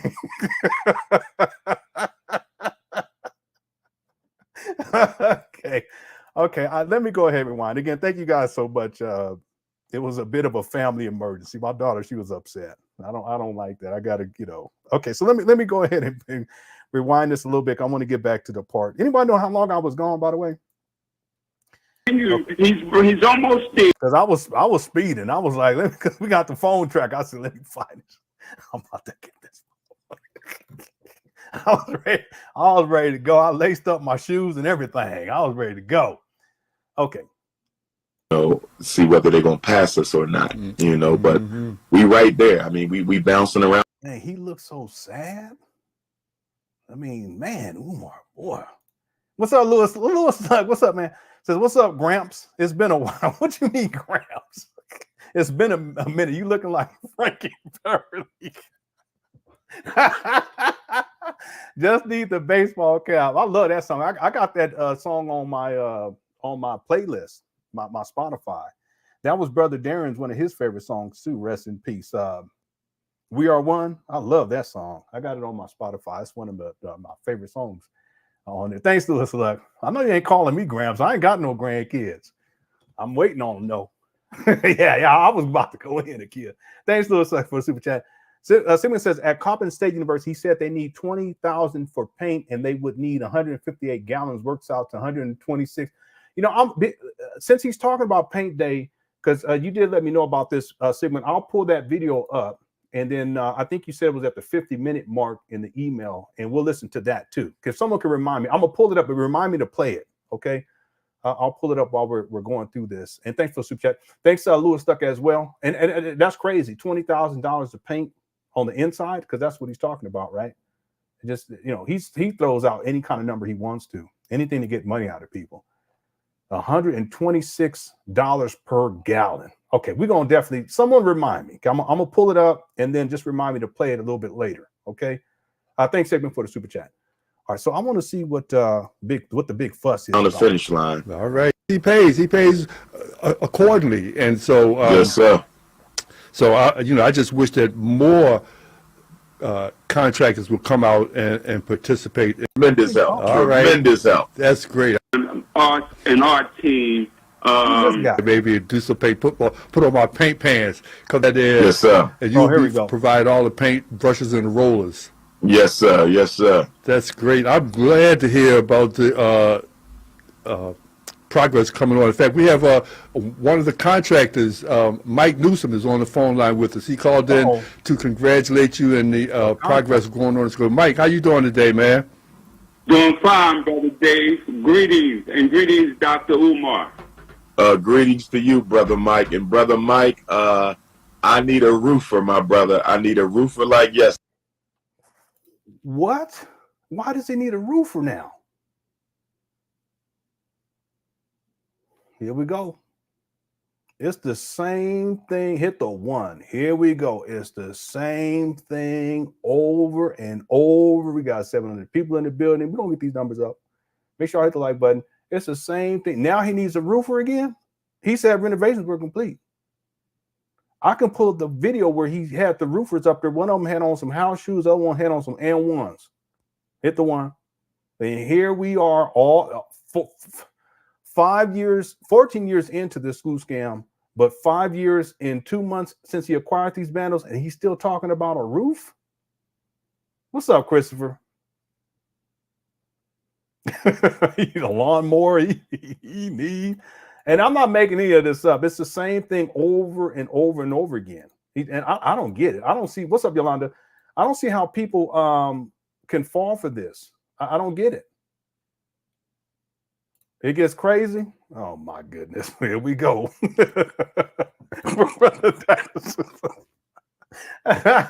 gonna have his data servers on the roof. Let me stop. That's ridiculous. Umar sitting there like, what contractor? I ain't hired. He is. He was sitting there like, who there? Who that is? Yeah, the contractor's on. And Umar like, who that is? Who the now? What was I supposed to be looking up? I done got Johnson, Coppin State. I think that's how you pronounce it. I may be pronouncing it wrong. Yeah, here it is right here. I'm gonna come back to it because this at the 50-minute mark. From what Sigmund, I think Sigmund said 50-minute mark. People said that there were people walking out on this too because he was talking bad about the LGBTQ community. He's so hateful. And again, I was homophobic back in the day, and it wasn't, I wasn't malicious or anything like that, but or mean about it. But I've grown. Umar, he still holds on to a lot of that. And a lot of us, we were raised that way anyway, but it's still not an excuse. What's up, Iceman Vap? Yeah, Umar, he looked like he got shook, huh? Thanks for the super chat. Robbie Law says, I need a pooper. Yeah, he definitely needs that. We know that for sure. Thanks for the super chat. He definitely need a pooper scooper. Okay, so I got the other video. Someone just remind me later to play it. I'm just gonna leave it over here, but I have it pulled up because he's talking about the paint day and the $20,000. I'm not surprised because It's always something. Sigmund, I don't know if you were around back then, but there was a time, and I don't know how long this went on. It had to have been about 10 months where Umar, the excuse that he gave why renovations hadn't taken place was because he couldn't find the blueprints.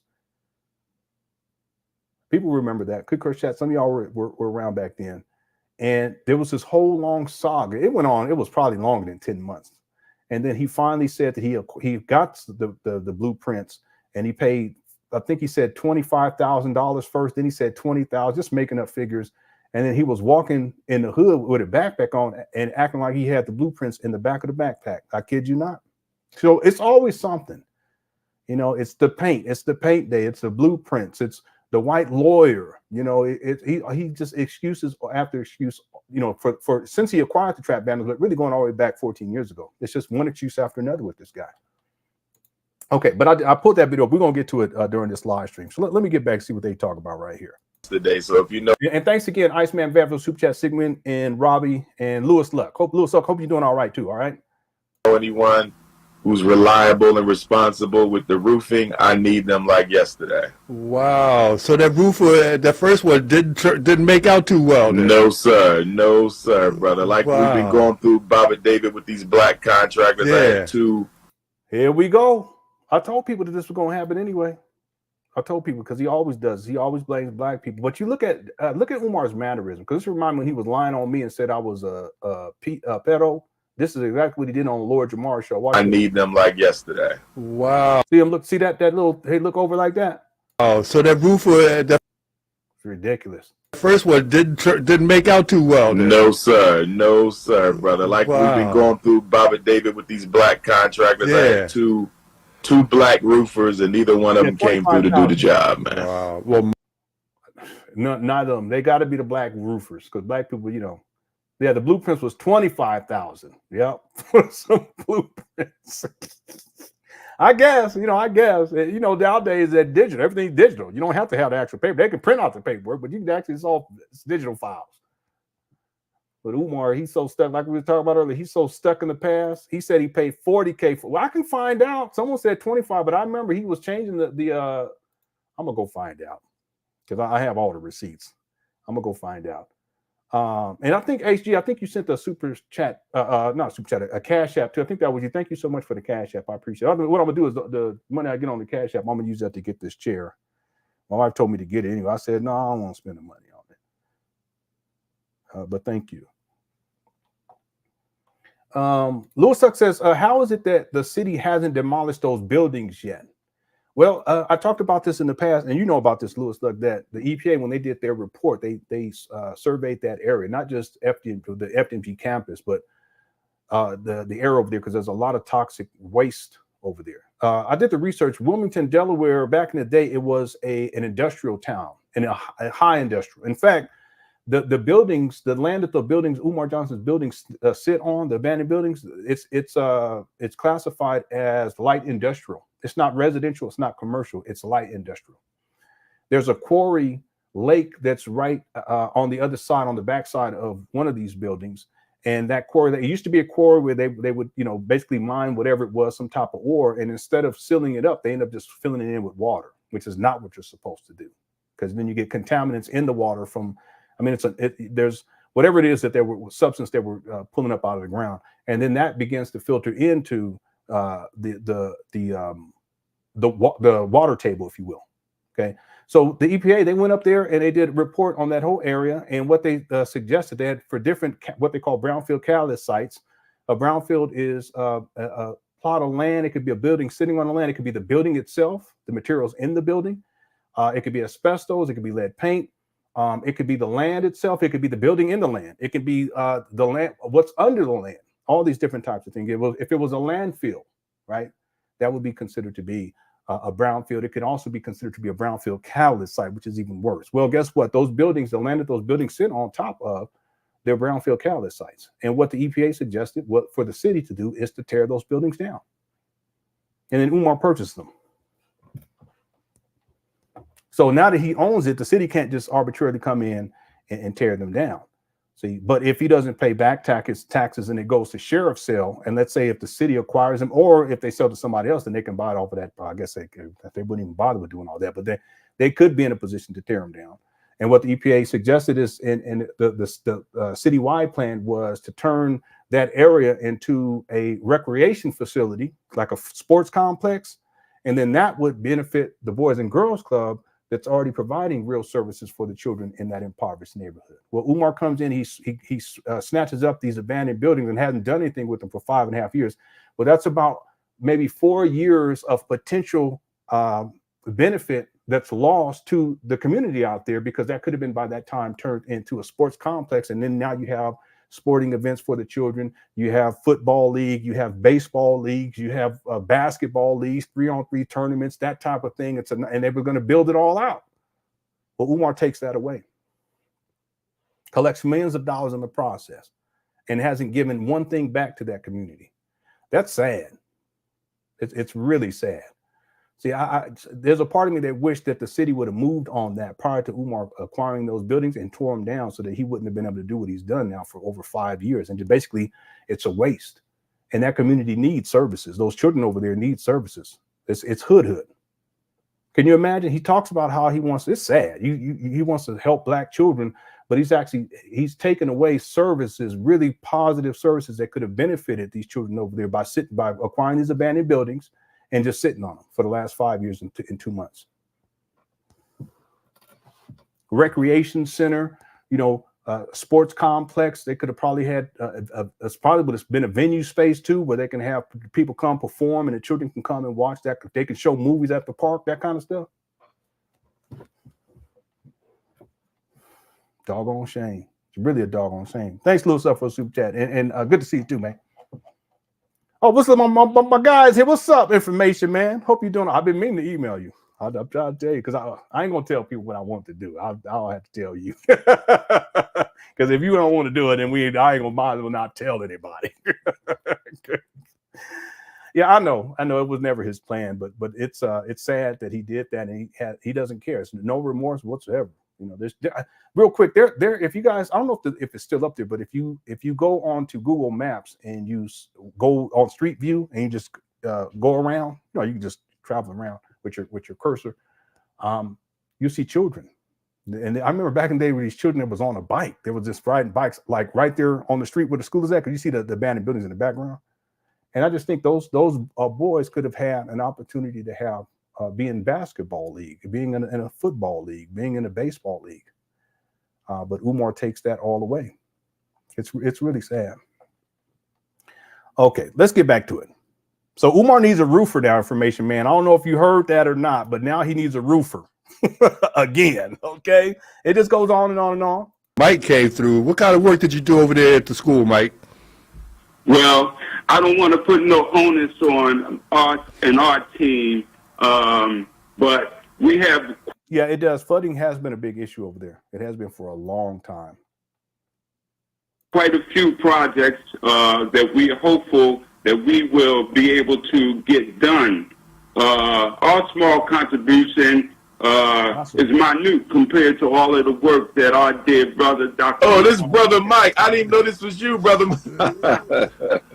I didn't even know who I was talking to. Wow, good to hear your voice. I just realized who I'm talking to, Baba David. Yes. Yes, sir. Thank you. But the contributions that you made, we refer to you as the general, my dear brother. You are. And brother Mike been a. Umar loves the praise. That's the narcissism. He loves the praise. Same thing with Jay Morrison. He loves the praise. Big help, Baba David. Yeah. He's been a tremendous help. All Tremendous right. help. That's great. I'm glad to hear that. I'm glad because I felt bad when the first roofer that I recommended didn't work out. So I said, well, let me call Mike because I know that Mike Newsom is a Big Mike pro here in Philadelphia, a pro bricklayer and a mason. Mike already helped, but Umar just said the two black roofers didn't. That's a good point. I don't know what's going on. It don't even make no sense. It don't even make no sense. Yeah, he didn't recognize his own I don't know. Okay, let me let this play because everyone said it gets even crazier. So let's go. An artist is what he is.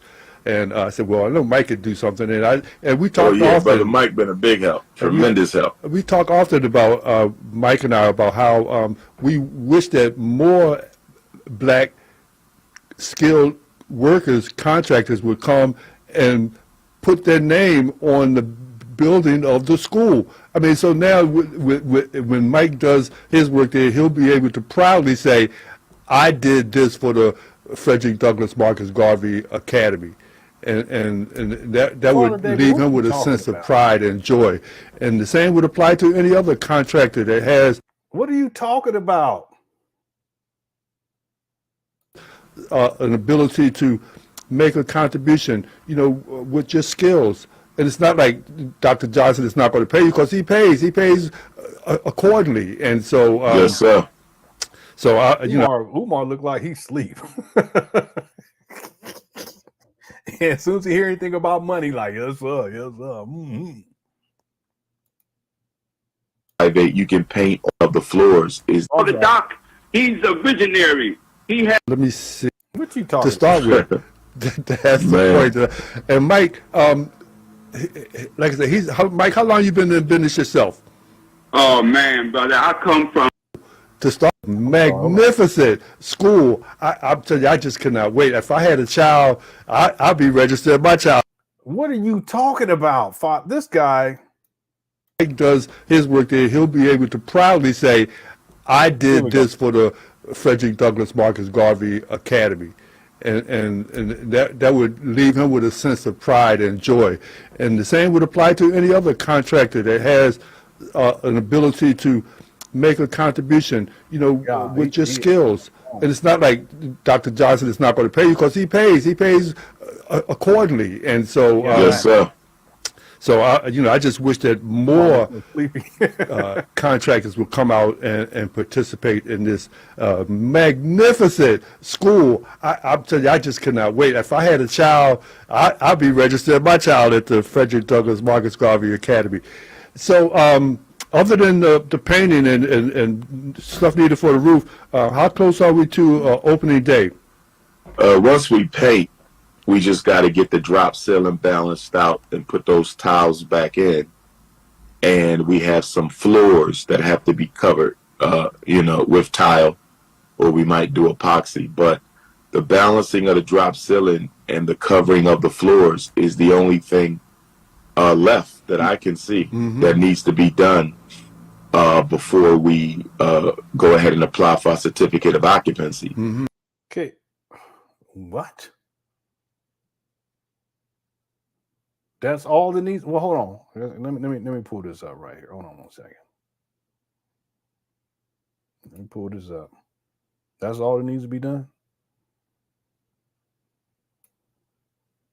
In your donation, make it payable to the FDMG Academy, P.O. Box 9634. P.O. Box 9634. You said P.O. Box 9634, This is October 2023. Wilmington, Delaware. That is Wilmington, Delaware, 19809. We appreciate $1, but we would rather have 10. We appreciate $20, but we would rather have 50. We appreciate $50, but we would rather have 100. We appreciate $100, but we would rather have 200. We're trying to renovate a school, brothers and sisters. But Umar, we're trying to renovate a school. We're not fixing a flat tire. We're not fixing a flat tire. Look. We're not opening up a penny candy shop. We're not. This is December 2023. Look at this. That's all that needs to be done. Selling water ices, okay? Water ices. You could with them drop down panels that come down over the windows, whatever you call it, motorized lockdown prison industrial car. You can roll them bad boys up and sell some hot dogs or something. You could the Louis Gossett Jr. Hot dog stand or something. I don't know. I see Baba David still has Nacer. Hey, Broken Palm Tree, what's up, man? Ain't nothing changed. It's the same thing. I mean, I could take breaks upon breaks and come back, and it's still the same old thing. Father David still having issues. Umar still looking tired. Okay, looking like a descendant of the Isley brothers, half sleep. Okay, school still looking like trash all over the place. But according to Umar, everything's almost complete. Yeah, thanks for super and good to see you too. I appreciate it. Here we go. We're not selling hot dogs. We're renovating a school. Do you understand? Hot dogs. Do you understand? So please, brothers and sisters, give what you can. We're building an institution. Okay? We're trying to give our children a chance that we didn't have. That's what we're doing. I don't have to pin it because I done already told you. Look at this. Exposed wires all over the place. What it is. Don't be lazy. Well, this is a mess. $sign FDMG school. Don't be lazy. $sign FDMG school. Stop looking at me. I'm the door of your nightmare. Stop looking at me immediately. Don't you open this door. You better not open this door. Don't touch the knob. I have mold. I have many, many months of mold. I'm not playing no games with you. Turn around immediately. Before I continue with my message. It's a bunch of foolishness. All right, back to it. So, the floors is the only thing left that I can see that needs to be done before we go ahead and apply for a certificate of occupancy. So, I would anticipate, that we would enter the summer season, hopefully. Harold, he do look like, because them eyebrows, look at, I don't mean to be like that, but his eyebrows, for some reason in this video, it looked like he has one of them filters on, but he looked like he a descendant of the Isley brothers, all of them. If all of them had one kid and it was all one, it would be, that look just like this, living in mama clothes. So the school, that's how I say it, the school. And mama calls it. So the school is done. Except the roof, the floors, the ceiling, paint, HVAC, plumbing, the wires hanging everywhere. That gym keeps flooding, and we need to clean. But other than that, finished.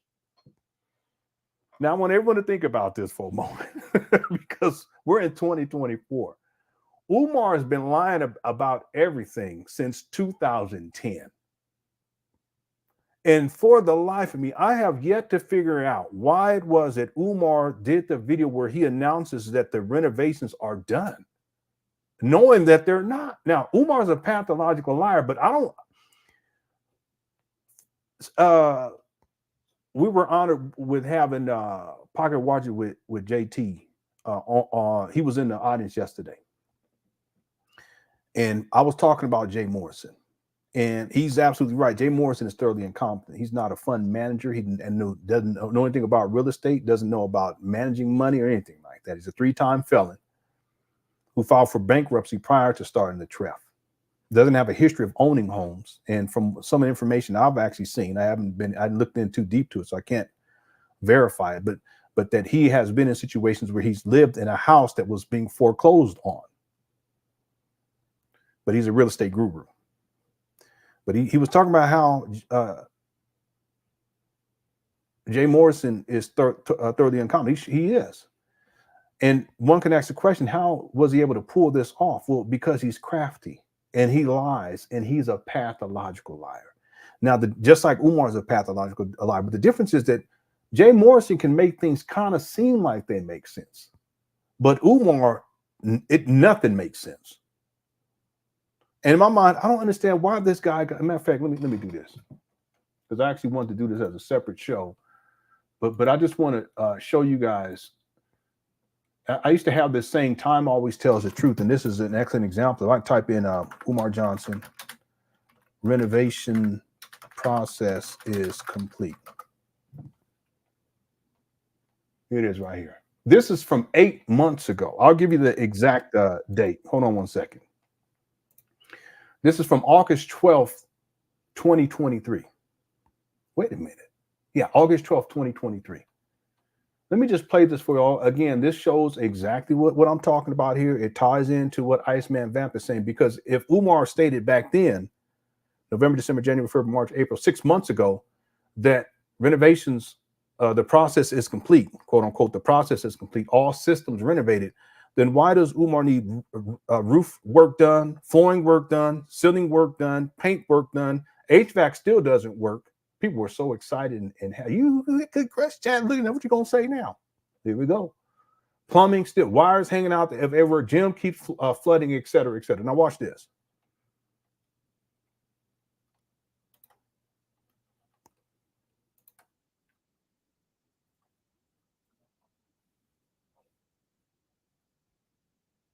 I still don't get it why he did this.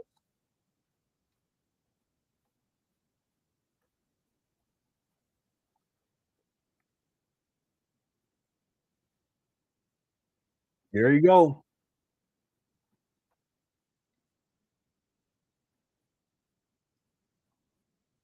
How's it going, Anita? I always like that hair. My daughter, one of my daughters has hair like that. I wish if I had hair like that, I would grow my hair out. I would be, I'm telling you, all it'd bring all the girls to the all of it. I'll be so fresh. Okay, here we go. Flavidian, what's that?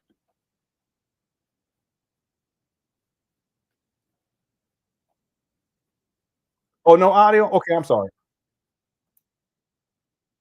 Umar just running his mouth. He ain't saying nothing anyway. Okay, let me pull this back up again. I apologize. Let me remove this. I'll add it again. Okay. Oh, I know why, because I need to do the entire screen and also share audio. Okay, and it's no need to play what he was saying. He was just running off all these different, my Africans, my Republic of Congo, Africa. When he does that, that's all he's doing right here. Okay, let me know if you guys can hear the audio. Here we go. Nigerian Africans, Togolese Africans, Benin, Gambia, Zambia, Botswana, Lesotho, South Africa, Can you guys the hear him DRC, now? Congo, Tanzania, Mali, Niger, Guinea. Peace and Pan Africanism. Yeah, I miss y'all to my too. Burkina Faso I really Africans, my Malawi Africans. Yeah, y'all really do bring a lot of laughter and joy to my life. I missed y'all so much. But starting next month, I'll be consistent again. I'm going to be expanding content. I got a whole new setup downstairs and everything. So we're going to be getting into it. Thank y'all so much for being here. We got 750 people. That's great for being away for so long and coming back. So thank y'all so much. Okay, y'all can hear? Okay, cool. What's up, X Freeman? All right, let's go. My Nubian Africans, my Ethiopian Africans, Yeah, here he goes. my Texas Africans, my Georgia Africans, my Carolina Africans, my Maryland Africans, DC Africans, Philly Africans, Detroit, Phoenix, Chicago, Milwaukee Africans, Little Rock Africans, Jackson, Mississippi Africans, New Orleans, Shreveport Africans. It's your big brother King Kong consciousness. It's your big brother King Kong consciousness coming to you live and direct with the announcement we all been waiting for. All right, what's the announcement? With the announcement we all been waiting for. Peace and Pan Africanism to my South American Africans, my Central American Africans. Peace and Pan Africanism to my Jamaican Africans, my Haitian Africans, my Aruba. We can put stuff on layaway, and then by the time you get it, it'll be too small for you. But anyway, that's back in the day. Curacao Africans, Bahamas, Bermuda Africans. I love that. St. Croix, St. Thomas, St. Lucia, St. Martin, St. Vincent, Guadeloupe Africans, Martinique Africans, all my Africans from around the world. It's your brother King Kong consciousness. What is that? I don't even know what that is. The most relevant and the most revolutionary scholar on the planet. This lady, she's an Italian lady, and I think she talks about that. Mullingian or something. I stopped watching her because she's really pretty, and I'd just be feeling guilty. So I said, let me stop watching. I stopped watching her. Don't tell Umar, she's an Italian lady. Umar's just nobody crying. Okay, here we go. I said the most requested, the most revolutionary, and the most relevant black scholar in the world today. I said the most requested, the most revolutionary. Yeah. You might as well. Relevant black scholar in the world today, brothers and sisters. I'm coming to you with the announcement we've been waiting for since we bought this school. What is it? February the 7th of 2019. That was 4 years, 6 months, and 4 days ago, brothers and sisters. 4 years, 6 months, and 4 days. Well, I love 4 me years Lord of ago. the Rings. I don't know when the Rings of Power season 2 comes out, but I've been waiting for it. I don't know if you guys are familiar with Fallout. I've never played the video games, but they're really, really popular. But Bethesda Games, they produce that. And I play Starfield. Well, I don't play it as much as I used to, but I used to play Starfield a lot when it first came out. I still play it from time to time. But they have a television series, and it's really good. I don't know if anyone else has watched it, but it's called Fallout. It's on Amazon Prime. There was something else I started watching too. I can't remember what else. Martin is on Netflix again. You can watch Martin on Netflix. My kids have been watching. They actually like that.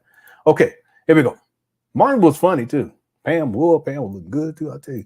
Anyway, 6 months. yeah, it is. It's real good. In 4 days, we bought this school. Y'all know what we've been through. We've been through the vandalism. Here he go. Yeah, children love it because a lot of them used to play that game. You know, they have a newer game that's come out too. Yeah, House of Dragon is another one I've been waiting on. I ain't heard nothing about that. Yeah, but I enjoyed House of the Dragon season 1. Okay, here we go. We've been through the hate. We've been through the slander. Yeah, sabotage. Yeah, I know. I was gonna do a video to talk about that, but boy, I tell you, yeah, we have. I watched Star Trek. I have what is it? Paramount Plus. I watched Star Trek. I've been watching Star Trek Enterprise recently. Even though I couldn't stand that series back in the day, but I watch it now. It's decent. Yeah, I used to love me some Altered Beast. Okay, let's stay focused. The scamming of the black contractors. We've been through all of it. Okay, that's the not YouTubian distractors. We've been through all of it. But today, Black August. Today, Black August. Where my Leos at one time? Where my Leos at one time? Where my lions and my lionesses right now? Let's get to it. If you was born in August, whether you a Leo or whether you are a Virgo, make some noise right now. Whether you are Leo X-Men back or in the day Black too. August birthday, this is for us right now. Yeah, I used to collect the comic books too. X-Men, Transformers, and something else. I can't remember what was the other thing. I collected other stuff, but mainly Transformers and X-Men. And Wolverine, because I used to love Wolverine back when I was a kid. Okay. But you know what? I want to say thank you to all my donors. Here we Where go. all my donors at? How many of y'all been donating since the first fundraiser, April the 14th, St. Louis 2014? Yeah, Peter, this is something I haven't talked about a lot, but understand, and this ties to, who brought this up earlier? This was Keith. Keith had mentioned this with these 6 degrees, you know. Understand, because Umar has actually talked about this, student loans, and he's talked about how he wasn't going to take out any more student loans. In fact, he was, I can't remember what the amount was. Someone, and I have the video, I can pull it up right now, but I don't, it'll take more time. But he was attempting, because the con artists, sometimes they throw stuff out there just to get an idea of how people respond, to see whether or not it's viable or not. You see, they just don't go full force into things. With Jay Morrison, I'm sure that he mentioned the idea of TREF or a fund management or something before he actually came up with TREF. So they'll throw things out there just to kind of get an idea of whether or not people are receptive to it. And Umar, he was talking about going to law school and how he was going to fight for your black boys in the legal system, if you will, in court. And he said that he wasn't going to pay for it, that you all, meaning his donors, and he always, you know, I know most of y'all here, some of y'all here used to be supporters of Umar, but his supporters were going to pay for it. And I can't remember how much he said it was, because he said something like it's going to cost, it was over $100,000. Anybody remember, let me know. But the point is, he stated that he wasn't going to be taking out any more student loans, any more loans. And the reason why that's relevant is because understand that Umar also talked about how there was a time where he went to for a certain college, but then he ended up going to another one because it wasn't going to cost as much. So meaning that it's not like he had full ride scholarship. And this brings me to the point. Can you imagine how much student loan debt Umar Johnson had? 6 degrees? With no job, no consistent income? Can you imagine the interest that has accrued up to this point? Crazy. Absolutely crazy. Umar Bacon and Begging been on the map for Okay, let's get back to it. Okay, here we go. How many been donating since 2015? How many been donating since 16, 17? Who been donating since 18 and 19? Who been donating since 2020 COVID and 2021 and 2022? Was it 250? Where all my donors like at that from around the world? 250,000. We wouldn't be here without the donors right now. We would not be here without the donors. And I highly doubt it cost $250,000 because he already has his, three undergraduate, graduate degree, and PhD. But I highly doubt that it's going to cost $250,000 for. Well, anyway, that's what he threw out. African donors, thank you. South American donors, thank you. Central American African donors, Caribbean donors, my donors in Asia, my donors in Australia, and of course, all my donors from across the United States, Los Angeles.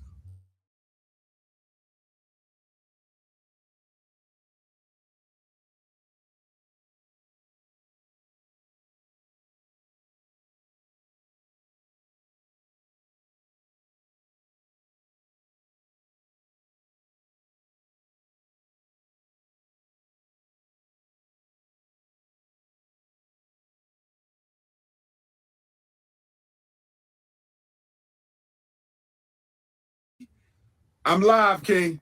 Black August 11th of 2023. Internet connection issues, but it's still going. I'm on a live stream, King. I'm here for a minute, though. Swing back around. Mm-hmm. Okay, I got you. Yeah, I know what that is. That we have finally completed all of the renovations for the Frederick Douglass Marcus Garvey RBG International Leadership Academy for Pan African Excellence. I'm going to say it again. Today, August 11th, 2023, Black August, we have completed all of the renovations for the Frederick Douglass Marcus Garvey RBG International Leadership Academy for Pan African Excellence. I got to say it one more time. I got to say it one more time because it feels good to finally say that after everything we've been through the past 4 years and 6 months. It feels good to finally say that after everything we've been through the past 9 years and 6 months since we began the fundraiser. Yeah, he said I am proud to report to all my African family around the world, because this is a Pan-African school, a Pan-African mission. And this school came together by all members of the African family around the world. So Africa is celebrating with us. The Caribbean is celebrating with us. Our European African brothers and sisters. See, it's like I was saying earlier, Umar, he really is. He's a habitual liar. It's pathological. But this is what he said back on August 12th, 2023. September, October, November, December, January, February, March, April. This is 8 months ago. And then we're watching a video from 3 weeks ago where he's either with our certificate of occupancy, talking about how he needs help with the roof and he needs, help with this and help with that. Here we go. Before we go ahead and apply for our certificate of occupancy.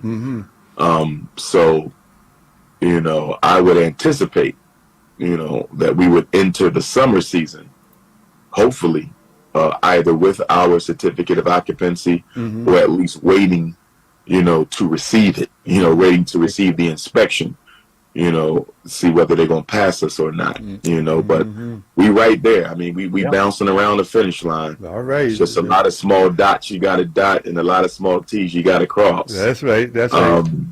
They didn't expect us to finish. So, we You haven't finished. What are you talking about? So ridiculous. This guy, Umar, he's something else. We stay positive, Baba David. That's but we right. recognize we might have a. No, we don't want to hear all this less positive stuff. You need to handle business and stand on business like these kids be saying. It don't make no sense. Just handle the business. But you ain't. You traveling all over the place, living in your mama closet. You just rolled out of bed, trying to do a talk with the Baba Father David. You try to get the rock, talk about it. We're gonna put some lingerie on the rock. You need to cut it out. Fight on our hands legally to force them to give us our paperwork. Well, that's why I asked Mike Newsom to call in so that he could have some verification as to the progress going on in school. Some people thought that, there ain't no school, ain't nothing going on, but that's why I wanted Mike to call in. No, there is no school. Listen, Father David, I'm so tired of you now. You too old, man. Damn. You would think someone who came up with Moses would know better. Are you serious? You got to be. You just have to be playing a game. You too old for that. It's. I don't mean to be mean, but it's pathetic. It is. It's pathetic. It's unbecoming. And you're older. You're supposed to be functioning as a wise elder, but you're going along with this bull jive.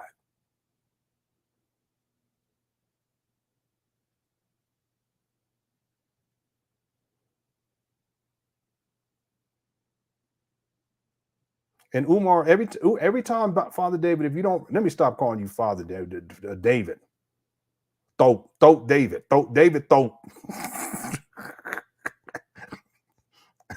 David thought he throat. Listen, every time you bring, in all these interviews, every time you bring up the FDMG scam, Umar gets deflated, looks defeated, and he gets somber. You not picking up on that? Look at this. Oh my God. Don't do that. Don't do that. Okay, you an 80-year-old clout chaser. You an 80-year-old clout chaser. It needs to stop, man. Come on, Gina. All right. Look at Umar. Umar half sleep. Father David,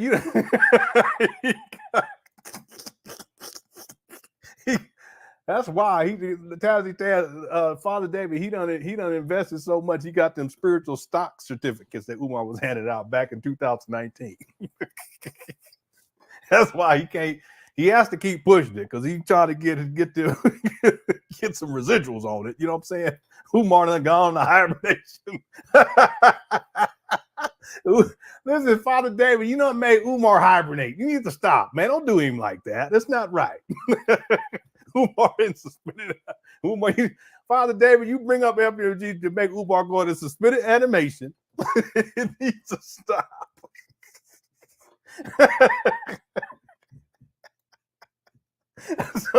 Some of these I can't read. You guys don't do that. Don't do that. Don't do that. Okay, let's go. Here we go. We're already 2 hours. I was trying to do like an hour and a half, but you know what happened. Here we go. They didn't expect us to finish. So, we stay positive, Baba David, but we recognize we might have a fight on our hands legally to force them to give us our paperwork. Well, that's why I asked Mike Newsom to call in so that he can. And what Umar is referring to is that he's going to sue the city for not giving him the certificate of occupancy. But based on what he's saying here, he hasn't applied for it yet, right? Am I getting that right? I don't want to rewind it because we need to keep going. But isn't that what this sounds like? Because he says when we apply. Do I need to rewind this? Louis Luck says he gave his family's address but wouldn't give out the location. This is true. This is true. A lot of people don't remember this, but initially when Umar made the school announcement, he didn't say where it was at, like the school address, even though that is pertinent and relevant. And the reason why, because he didn't want people looking up to see how trashy it was. That's one of the reasons why. But he sure did give out his baby mama's place of business address and one of the baby mama's grandmama's business. And he also gave out one of his daughter's school name, all out of spite. And he told his supporters to go up there to a baby mama and a grandmama's business and to go confront them about why Umar can't see his child. And really, he can't see his child by himself. Supervised visitation. You're right. You're absolutely right about it. A lot of people don't remember that. It's absolutely true.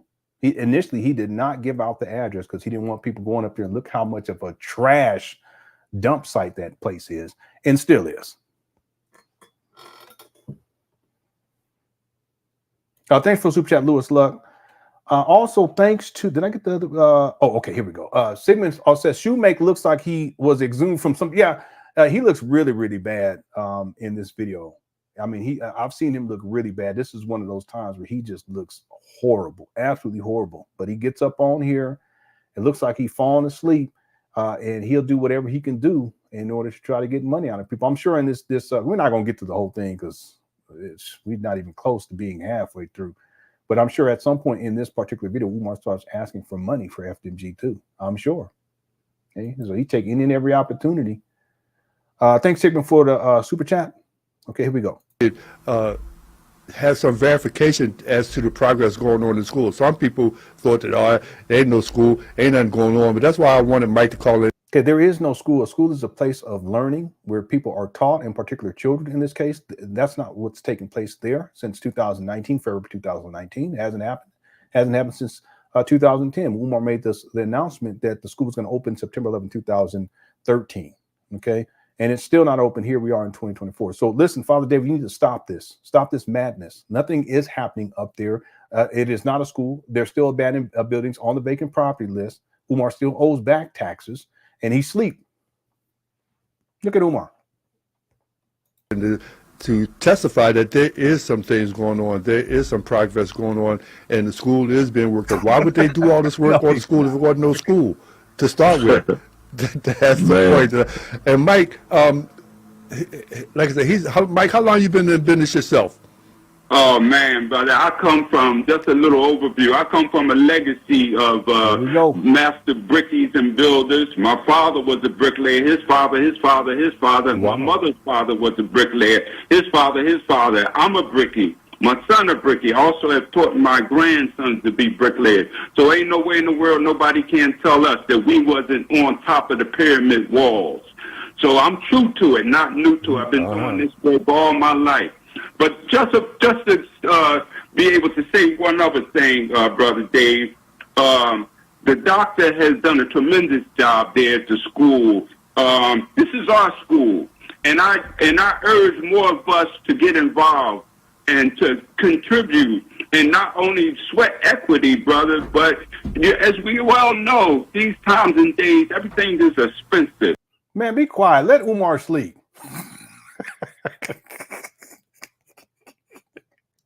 Stop running your mouth, Bricky. Stop running your mouth. Let Umar get his rest, okay?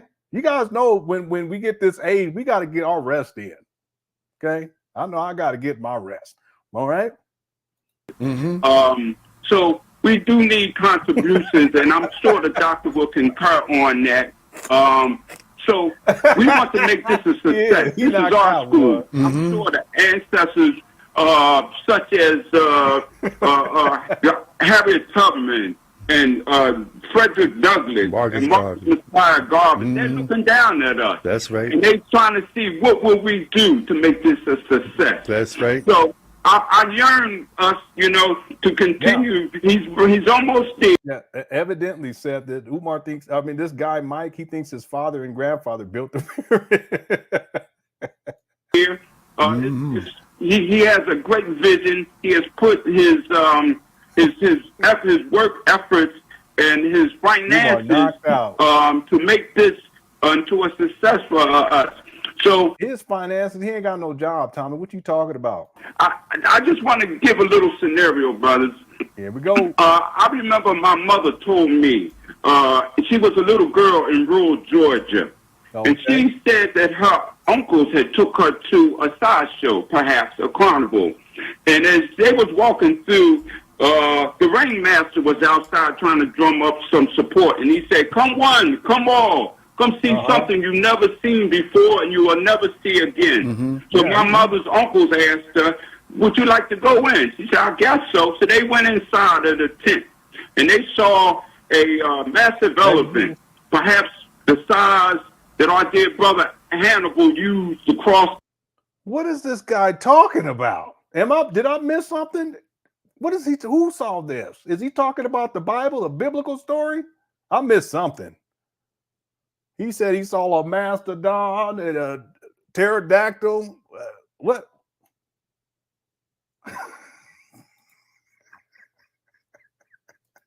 Yeah, he's basically at the carnival. That's what it was.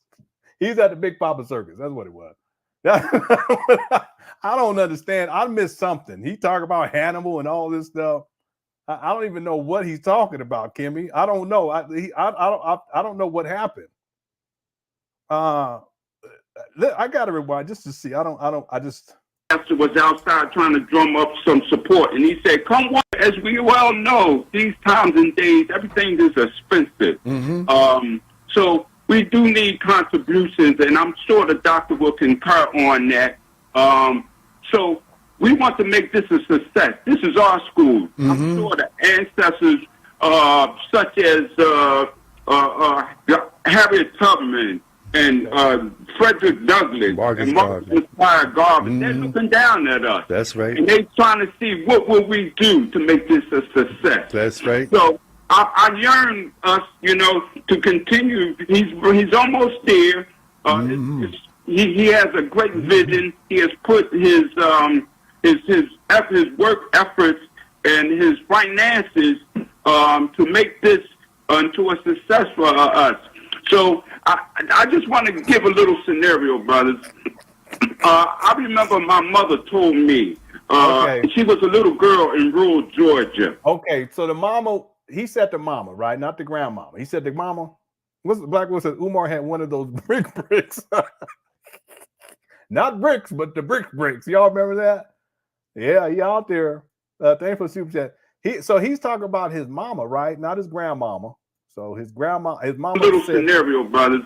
Okay. I remember my mother told me she was a little girl in rural Georgia, and she said that her uncles had took her to a sideshow, perhaps a carnival, and as they was walking through, the ringmaster was outside trying to drum up some support, and he said, "Come one, come all. Come see something you've never seen before and you will never see again." So my mother's uncles asked her, "Would you like to go in?" She said, "I guess so." So they went inside of the tent, and they saw a massive elephant, perhaps the size that our dear brother Hannibal used to cross the Alps. And on his neck was tied a boat rope, and the rope stretched across the other end of the tent. And it's sort of like a tug of war. It had a dividing point. Out came a Mandinka warrior, maybe from Jafre, maybe related to Kunta Kinte. Then out came a Zulu warrior, maybe related to Shaka Zulu. And they grabbed the other end. And then came a saber-toothed tiger. This tiger was related to Tom from Tom and Jerry. There you go. And then next came out an octopus. It was out the water, but it could swim. This octopus had 15 arms and it had 5 eyes. It was smoking on a pipe. It was saying hallelujah. Lord Jesus done came. Okay. I don't know what's going on this one. They done lost me. And then Jesus. Well, no. Go the rope, and they tugged. Yeah.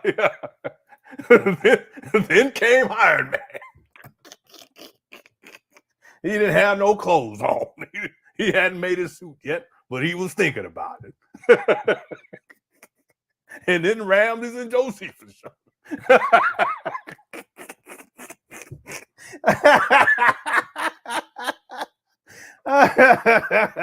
Yeah, Josephus.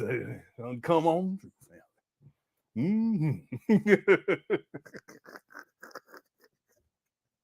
Okay. Let me get out this chat room because the quick chat is ridiculous. All right, let me get up out of here. No, really, man, it's pretty good though. It is. It's pretty good. Okay, Cephas and Reese, okay, they start singing. They start saying the song. Okay, let's go. Yeah. He start naming Star Trek, the species and shit. And then the Sith came and the Jedi. All right, here we go. And pulled and tugged and pulled. And they pulled the massive elephant across the line. And the ringmaster, with his foolishness and his rhetoric, the Wizard of Oz, if you may say it. I told you you'll see something you never seen before and that you will never see again. So my mom was dismayed as she told me. So she asked her uncle, what was the meaning of that? So the ringmaster heard and he stated out, 2 black men pulling together in the same direction. So that is rhetoric, because we pulled together in Timbuktu. We pulled together on the pyramids. We pulled together in a 1,000,000-man march. We pulled together with Brother Malcolm. We pulled together with Dr. Martin Luther King. We can continue to pull together. Umar so sleep. This guy giving the speech of a lifetime. Umar just sleep. Together to make this school a success. This is ours, our school. So I yearn all, and by the way, there's plenty of black contractors out here that we need to step up. We built this country, and I urge us to continue to stand in the gap and make this school a success. This is true, though. Yeah. In fact, that's why he will say things like Baba David. He'll call them Baba. He'll call the older women, he'll call them queen mothers. Yeah, he's very slick with that. You're absolutely right about that. And then the phone got blown. Yeah, I know. And then the phone got blown off. I don't know why this guy told this story anyway. I don't get it. Anyone have any idea? KR, you understand what this? What? Because normally, back in the day, you would say, what's the moral of the story? I guess the moral of the story is that if we work together, we can pull an elephant that look like a mastodon or something like, I don't know. But meanwhile, Umar, he up here asleep. Thank you for super chat, KR. Okay, here we go. We got to start winding this down. We're already 2 hours and 30. I'm trying to make, now I'm getting back into doing videos. I want to make these videos shorter, but just be more consistent, but shorter lives. Okay, here we go. So that the ancestors can be proud of us. So I say with that, I say to that, all have an opportunity to take part and have a legacy in this school. That's so right. I do know some good roofers, and and also the doc. He's a visionary. He has some things planned. He wants to utilize every portion of that beautiful property. I mean, what a beautiful property it is. He wants outside to have perhaps a stone garden with a fire pit. What? Wait a minute. What the what? So let's see what you missed with being a phone guy. No, I missed a lot.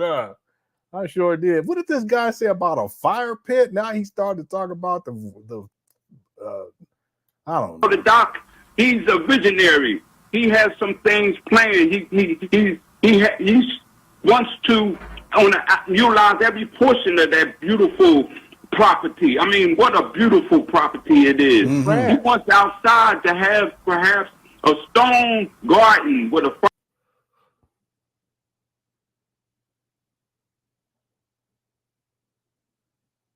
This guy just making up, with the fire pit. Fire pit.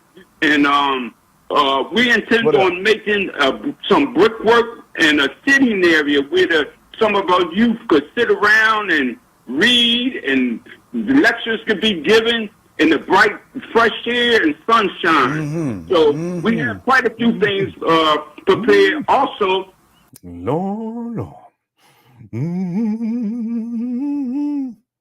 We gonna have. Then we gonna have a fire pit. We gonna have some brick. We gonna teach these kids in the fair. That's Father David. We gonna teach these kids outside. With the motors on the wall. We gonna teach them ergonomic science. We gonna teach them how to clean that rock. Father David always got to go back to the rock. We're going to get that rock nice and clean and put some oil on the oil. I said, what kind of oil? We're going to put some more motor oil on that rock. He always go back to the rock every time. Mm-hmm. I want to bless the brother. In his office, we plan on putting a mural.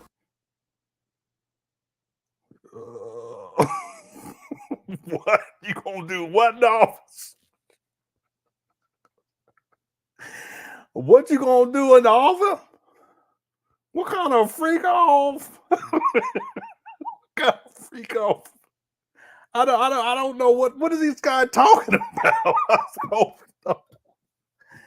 Because Umar said he'd be on the sexy office. That's what he said. Anyway, I don't know what's going on at this point. This guy right here. Out of brick, block, and stone and stucco with the F. Marcus, Frederick Douglass, and Marcus Garvey. You don't even know what the school called. He's just, with the F and whatever. Academy symbol in there. Mm-hmm. Also in the teacher's lounge, we plan on doing something like that. So we need contributors to make this thing a reality and have it to open on time, as the doctor has labored in the vineyard for us. And we need to show our appreciation and our love and our respect to our elders and make this thing a success. Yes, sir. Yes, sir. Boy, that was He did. He said F Marcus. He said Mark F Marcus. That's what he said. that was something to say, and you got it all in. We got to take a break right now, though, and when we come back, we're going to continue the conversation with Dr. Umar. Okay, if he stops talking about the school, I'm just going to go back. I want to play the Coppin State, and I hope I'm saying that right. The segment where Umar is talking about the paint day, and we'll be done for today. Here we go. Tunde Johnson from the Frederick Douglass Marcus Garvey Academy, right there in Delaware. Okay, everybody, stick around. Don't you dare.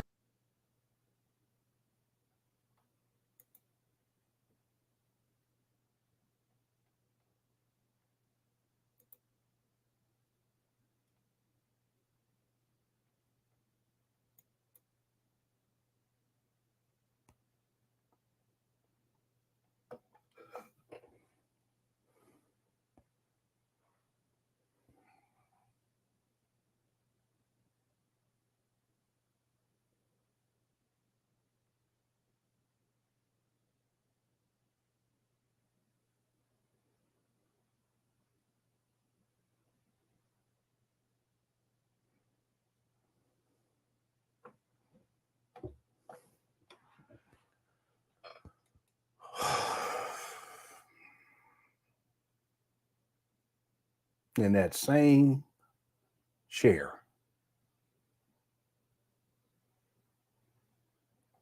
I can't walk today. There's not enough space to walk in here, and I got shorts on, and I don't want you queens to,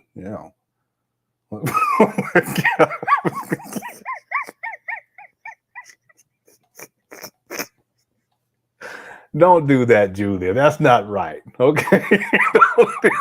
I'm not gonna put that up. We just gonna keep going, okay? Because we just gotta keep going. Hopefully they're done with talking about the school. We can move on to this other thing I want to show we done for today. Go away. We'll be right back. Let me see. I don't know what time, Doctor, did you say that the cemetery was going to be having their event? Till 1 p.m. on May the 4th. 1 p.m. on May the 4th. Okay. 11 to 1. Oh, 11 till 1. That's right. Don't be late. 11 till 1 at the Eden Cemetery on Springfield Road, 1434 Springfield Road in Darby. Also, Ozias Johnson says, Dr. Stay the brother, we're rooting for you. I can't paint, so I'm not going to desecrate your school's integrity. That's a good idea because, if you can't, well, you ain't got to be no professional painter, but just come, and help paint a little bit, maybe use a roller, or just come out and join the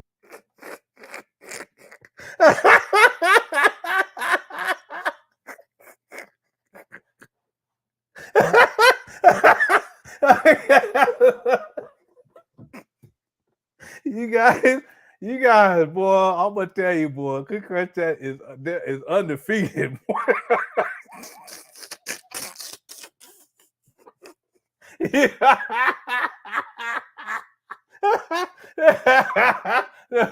Okay. He a little past due, I see. I was like, can I get an extension on this trimester? If I get an extension on this, the doctor was like, oh, no, we can't do that. Come on, please, if I can get, if I get an extension on this, I want to extend his paternity leave. All right, let me stop. Boy, y'all crazy.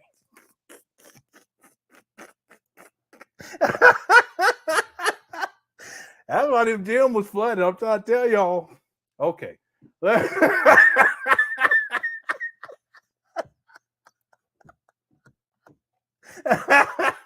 Okay, all right. That's enough.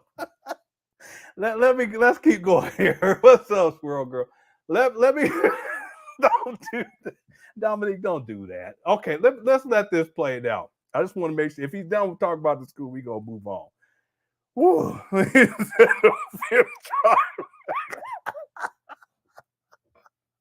The fifth trimester. Okay. All right. Wow. Let's keep going. Here we go. Woo.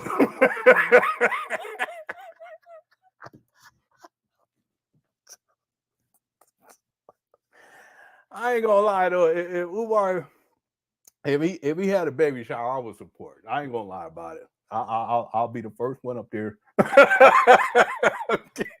Okay. Let's keep going here. Whew. Wow, you guys. Woo. Yeah, y'all hit the like button. I appreciate it. Y'all could crush chat. Boy, I tell you, I'm sweating like a dog. You see this? Okay, here we go. Festivities. So, Mike, before we finish with that's why he's sleeping. You know, the women get pregnant, they be wanting to get them naps in. That's what it is. you've done some work also in Africa. What kind of work did you do in Africa? Yes, sir. I did have the privilege to go to the motherland, and we helped in the construction of a hospital there. In Kikuyu, East Africa. Then the second year I came back with my my son, and we made extremely proud of what Dr. Umar Johnson is doing with the school. So, because it is, as you mentioned before, at the carnival, you say something you've never seen before and may never see again. That's the kind of school that Dr. Umar Johnson, you never see it before in life, and we may not ever see it again. Hopefully we will. Hopefully we can duplicate it many times over. But what's so unique, Dr. Johnson, about your school that separates you from other schools? Number one, and I say this in all humility, that I will be one of its teachers. And so the young men who attend the Frederick Douglass Marcus Garvey Academy, they will have Dr. Umar Ifatunde as the history and political science teacher. So in my opinion, that by itself is a benefit above and beyond what a lot of our young men get at a lot of these schools, where they're being instructed by people who don't care about them, or people who may look like them but may not have the African consciousness to really help prepare them for the world that they're going to enter. But in addition to that, because we are an independent school, we're going to be grounded in traditional African spirituality. So they don't have to practice traditional African spirituality, but they must learn and master and understand the science of it, particularly from a Yoruba spiritual collective. And okay, so if your child is Christian, they still have to learn it? Come on now, it's ridiculous. If they're Muslim, they still got to learn it?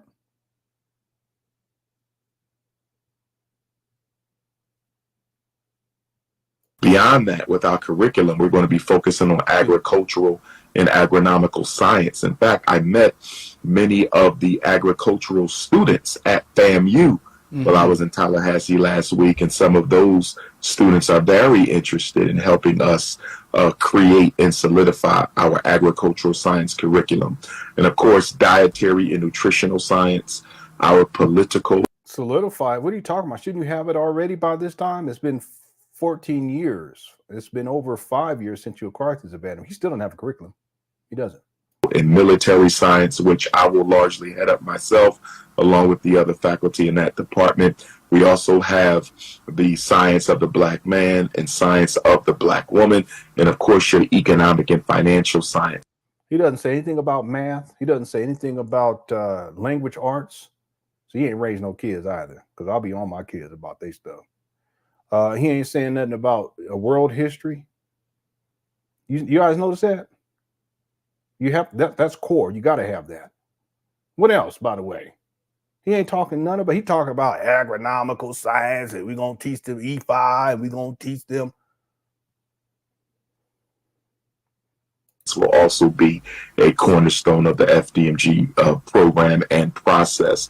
So I think we are unique not only in our course offerings, but what our reading, writing, vision is, and that is to create young black men, Africans who are leaders.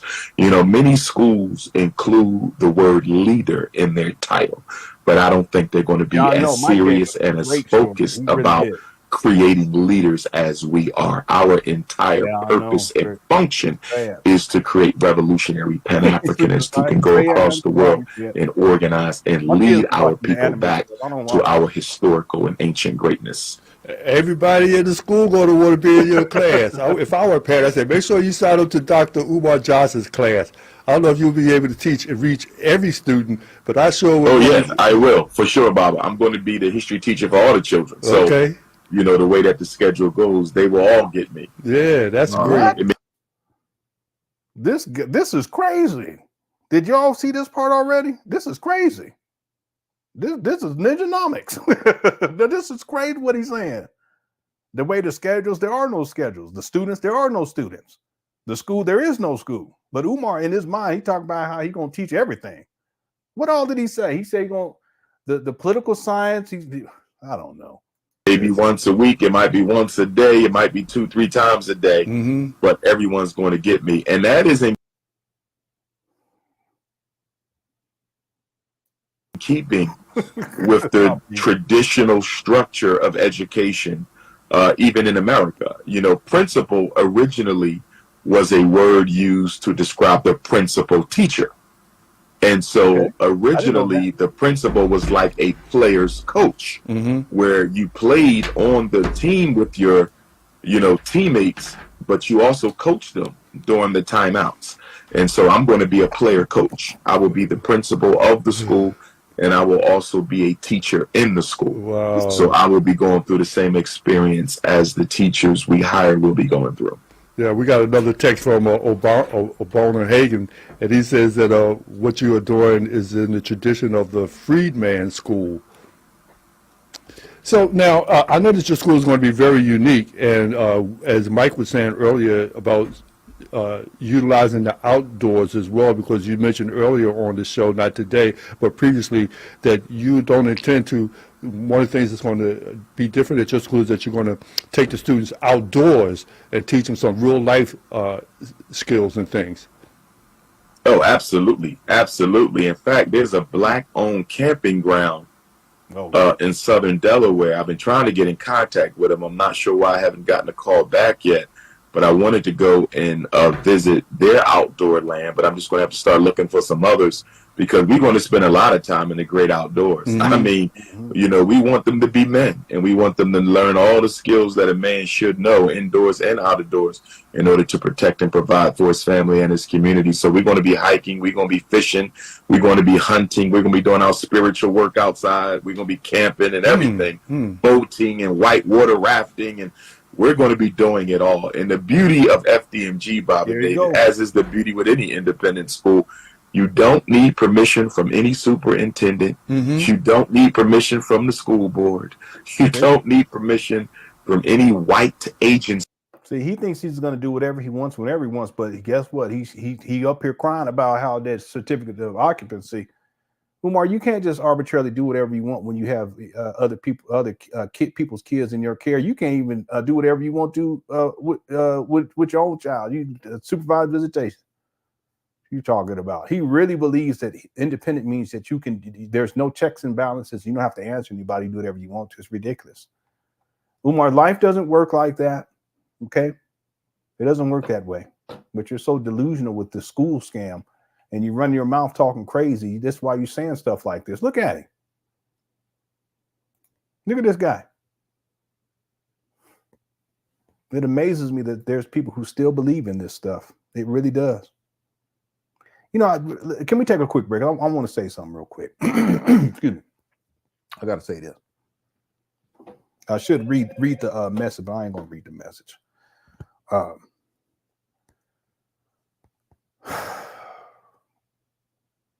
One of the tricky parts about all of this, when I mean by tricky, it's just,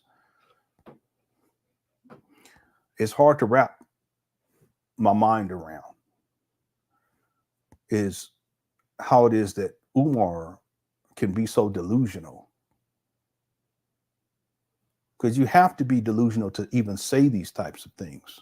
I mean, you have to be delusional to say 6 months ago, however many months ago, that the renovations are done, and then 6 months later, you're talking about how you need people to help get the roof fixed or whatever, or the what he calls the drop ceiling and all this type of stuff. And no, renovations aren't. I mean, the levels of delusion. And then I'm going to be teaching all these different classes. Now that's one thing, but the tricky part, or the more complex part of this, is how it is that people on the outside can see all of this, and they believe that somehow this is going to come into fruition and that it's real.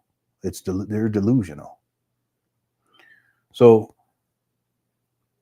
you know, I don't get the same amount of resistance that I used to get from cover. One of the things, because I don't cover Umar as much as I used to, but there was a time where I spent a lot of time covering Umar, and I got a lot of resistance. And I mean, there's people that did all kind of crazy stuff, you know, to cause harm to me. There's people who they were doing stuff like going on my extended family members' social media, taking pictures and reposting on their page and coming up with all these lies and stuff about my siblings and about my wife, about my children. There's people who still do that. You know, they come up with all these false narratives, and it always baffled me how people could believe in something that is so delusional. And clearly Umar's delusional, and they believe in his delusion, and they take it to the extreme where they want to cause harm to the people who are simply outlining the foolishness of it all. And recently I had gotten a message. I don't get them that often, but the thing is that if you go onto YouTube pages that are supportive of Umar, where they just post Umar videos, and you look at the comment section whenever he talks about the FDMG, look at what people are saying. There was a time back in the day, there'd be so many people in there, and they would just be like, yeah, it's going to happen. It's going to happen. And they'd be arguing with people who are saying it's not going to happen. It's just a scam. But these days, that's not the case. More and more people they wake up and they realize the truth. And that's great. Some of you here, okay, you used to follow Umar. You believed in his message dealing with this FDMG school scam, but time has told the truth, and you know what the truth is today.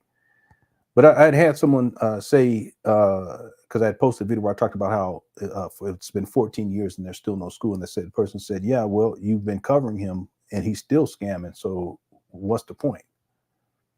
Well, the thing is that he may still be scamming, but you just proved my point. And as far as me covering Umar, the more people I can reach to where they can realize the truth and get beyond the delusion, the better. Because it's better to know the truth and make the appropriate decisions than to be in a state of delusion and make the wrong decisions. And if I can help to facilitate that, then I will. And it's always up to other people. I mean, I'm not here to force anybody to think any differently. I just, I've done the research, and I know the timeline, and I know Umar well enough, and I know the school scam well enough to be able to speak on it. And I can pull up from memory. Okay, I remember he said this. Let's go back. Okay, that's in contradiction to what he's saying here. I remember he said this. Now he's saying something totally different. And for you people who still believe in this, you can believe in whatever you want to. That's totally up to you. But at some point, you have to start asking critical questions as to why someone who is completely delusional about opening up a school for Black boys is able to continue to do this. And then for whatever reason, you believe in their delusion. And if anything, I can help people just to think deeper about it and hopefully make a better decision, because it's not a good life to live that way and to believe in someone who does not have your best interests at heart and is simply playing on the emotions of Black people to get money, and in many cases to crush them cookies. There's nothing honorable about that. Okay? It's not right.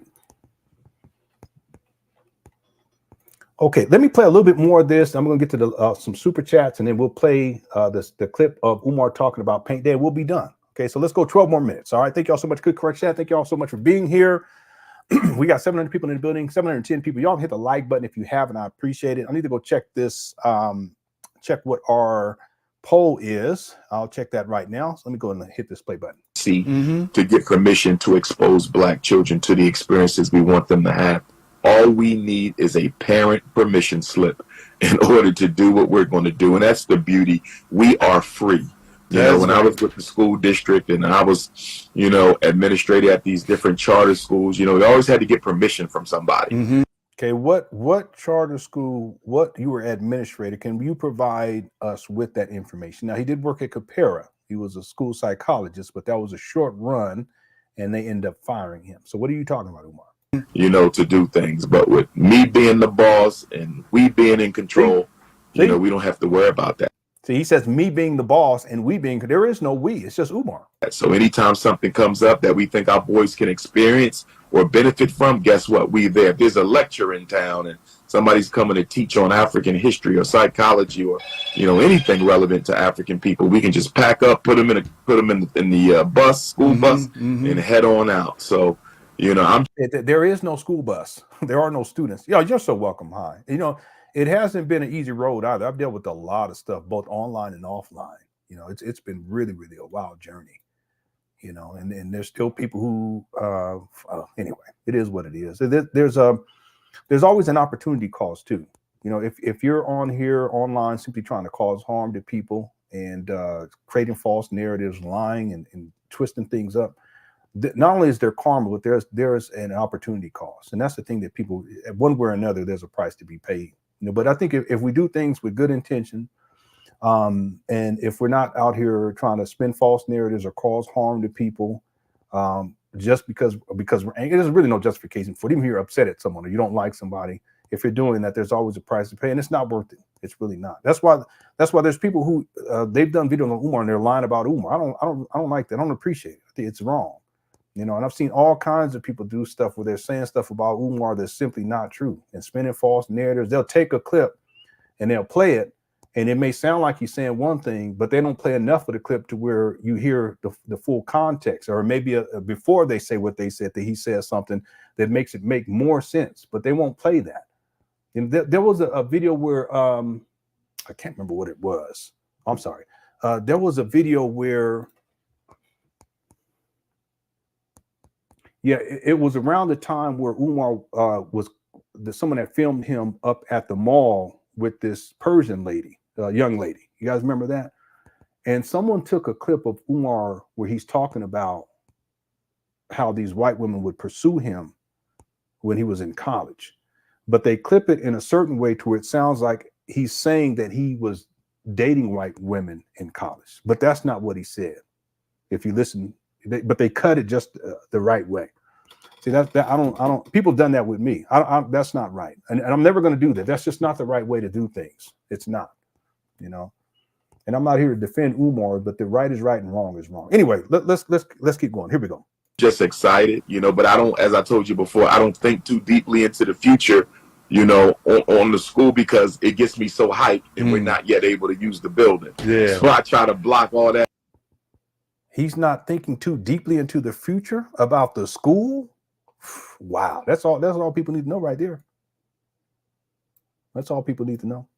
Anytime something comes up that we think our boys can experience or benefit from, guess what? We there. If there's a lecture in town and somebody's coming to teach on African history or psychology or, you know, anything relevant to African people, we can just pack up, put them in the bus, school bus, and head on out. So, you know, I'm just excited, you know, but I don't, as I told you before, I don't think too deeply into the future, you know, on the school, because it gets me so hyped, and we're not yet able to use the building. Yeah. So wow, that's deep right there.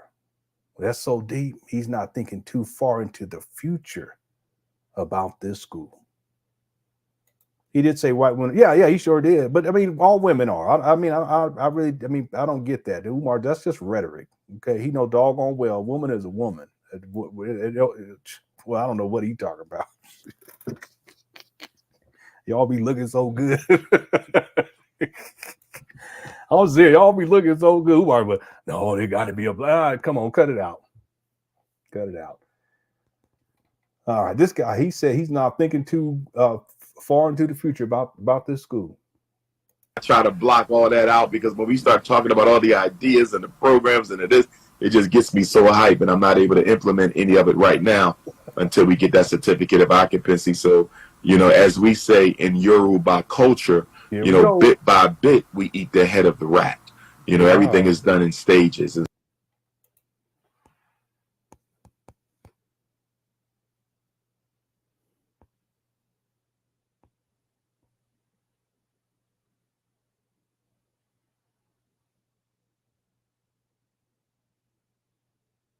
What do you say?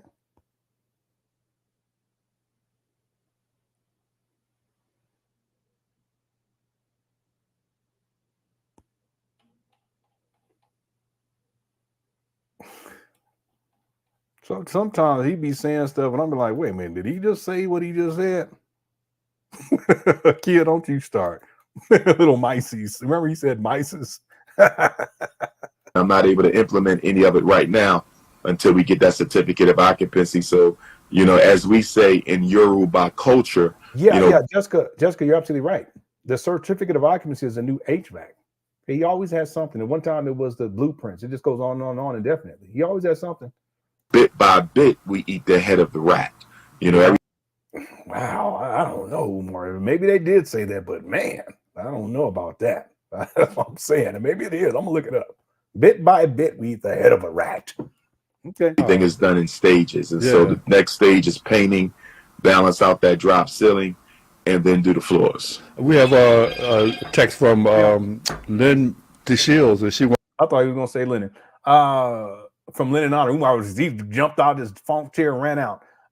You see how he looks? Umar is defeated on this. He's look at how as he finishes. Look at how he. Because I've seen these types of manners. Watch this. To block all that out because when we start talking about all the ideas and the programs and it just gets me so hype, and I'm not able to. I'm sure he is. There's probably a different context for that. It's not literally the head of a rat, but the way Umar he does this, he just be implement any of it right now until we get that certificate of occupancy. So, as we say in Yoruba culture, bit by bit, we eat the head of the rat. Everything is done in stages. And so the next stage is painting, balance out that drop ceiling. Okay, watch when he finishes. Watch what Umar does. And then do the floors. We have see how he looks away like that? Just looking just sad because he knows it's not true and he knows it's over with. Understand that this FDMG, it's over with. It's done. And it has been for some time. Okay, Umar knows this. Yeah, and it is. It says, bit by bit, you eat the head of the rat. It's a Yoruba proverb, meaning when something is difficult, huge, and unpleasant, but needs to be done, take it small step by small step, and it will, I guess, will be done. Something to that effect. Okay. Because Umar, he turned it into something. Text from Lynn DeShields. Yeah, she wants he to know. is. And I want to feel bad for him, but on the other hand, it's his own doing, It's his own doing. But he's so far. All of this is he don't know. Umar, it's like probably watching JT said about Jay Morrison. It's absolutely true. Jay Morrison is thoroughly incompetent. He didn't know what he was doing. He still didn't know what he's doing. I saw some videos today, and I said, man, there's something else with going on with this guy. There's older videos, but they out partying on the beach and stuff and dancing all like that, like them hip hop videos. Anyone see that? I said, boy. One of his girlfriends said he used to do the porn stuff. I don't know if it's true or not, but I said, man, what in the world? Anyway, I was going to make a point I forgot, but Umar looks so defeated. Look at him. Oh, that's what I was going to say. Umar, he's so far over his head and he's incompetent. He knows that he does. Well, listen, he doesn't know what to do. Look at him. He doesn't know what to do. How can they donate to the school? They can go to drumarjohnson.com and they will see the donation links there. They can also go to my Instagram or Twitter, Dr. Umar Johnson, and they will see my link tree in my bio on both Instagram and Twitter. And on Facebook, they can go to Dr. Umar Tunde, and again, they will see my link How's it going, tree link in the bio. And if they click on my link tree link, it will show them the FDMG donation link. So they can also text me directly if they want, and I will send them the links as well. 215-989-9858. Again, that's 2. I mean, Umar looks sad. His eyebrows look sad. 215-989-9858. I also wanted your listeners to know, Bob and David, that in all likelihood, I will be leading my 7th group trip to Africa this summer. We had a few issues with the itinerary, so I'm trying to iron that out this week. But this coming week, first week in April, which begins. We're going to cover that tomorrow. Okay, we're going to start same time. I'm going to do my best to be on time. I'm just getting back with traffic. I got to go back. Actually, got to go back to work on Friday. But tomorrow, I was out driving. I didn't get back in nearly enough time that I needed to start on time. But tomorrow, what I want to cover is this trip to Africa. We'll cover that. Okay, it'll be a shorter video, but we'll get into it right away. It is a shorter video. He's actually up at the Trap Bandos. It's not a live stream. He records himself up there. It's a shorter video. I haven't watched the whole thing, but it's a shorter video, and we'll cover that particular scam because it is. It's just another scam. Ends tomorrow. We're looking at one day this week during the first week of April. We're looking at releasing the sign up for those who want to go with Dr. Umar to Africa. We're going to be going to 3 countries: Ghana, Gambia, and Senegal.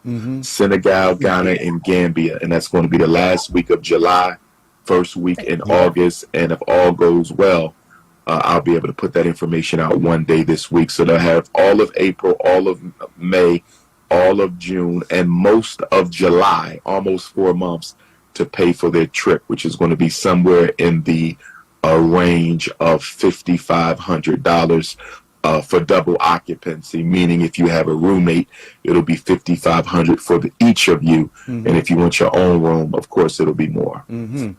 Wow, that's magnificent. Speaking about, What did he say? Ghana, Gambia, and Senegal. Senegal, Ghana, and Gambia. And that's going to be the last week of July, first week. Oh, someone said no sound. Oh, it should be working. In August. Yeah, almost done, everybody. We all hit the like button. And if all goes well, I'll be able to put that information out one day this week. So they'll have all of April, all of May, all of June, and most of July, almost 4 months, to pay for their trip, which is going to be somewhere in the range of $5,500 for double occupancy, meaning if you have a roommate, it'll be $5,500 for each of you. Wow. You gotta believe this guy? $5,500 is double occupancy. So basically we're talking $1,100 for one room, 2 people. Excuse me. No, $11,000, right? He said 5,500, right? Or did he say 500? He said 5,000, right? This is crazy. Put that information out one. Ghana, Gambia, and Senegal. Senegal, Ghana, and Gambia. And that's going to be the last week of July, first week in August. Dang, he did say 5,500. This is crazy. And if all goes well. Yeah, that's what I was thinking. But then I said, wait a minute, that can't be right. And I said, it must be 500. He said, no, it's 11,000 for one room. Wow, boy, this guy. That's because of Tunde tax. That's why. Yeah, 5,500 each. Boy, this is crazy. Well, Umar, he wild. Trying to get that. I'll be able to put that information out one day this week. So they'll have all of April, all of May, all of June, and most of July, almost 4 months, to pay for their trip, which is going to be somewhere in the range of $5,500 for double occupancy, meaning if you have a roommate, it'll be $5,500 for each of you. And if you want your own room, of course, it'll be more. That's crazy. Wow, that's magnificent. Speaking about schools, Obama Hagan again mentions that this is great, but without the enforcement of the 13th Amendment, there will not be a collective uplift. What does the 13th Amendment have to do with your school? 13th Amendment doesn't really have much to do with FDMG. 13th Amendment being the amendment that outlaws slavery except as a punishment for a crime. that doesn't have much, to do with what we're going to do. We're just going to educate. Of course, we're going to get pushbacks. We're going to have to deal with racism. Folks in city government, state government. Of course, I have hostile Negropeans all over the internet who want to sabotage this opportunity for our sons. He talking about y'all. He ain't talking about me. He talking about y'all. I couldn't catch that. All right. Later, our daughters to get a first-rate education. We're just not going to pay them too much mind. We're going to keep on keeping on and doing what we got to do. It's been a long, hard road.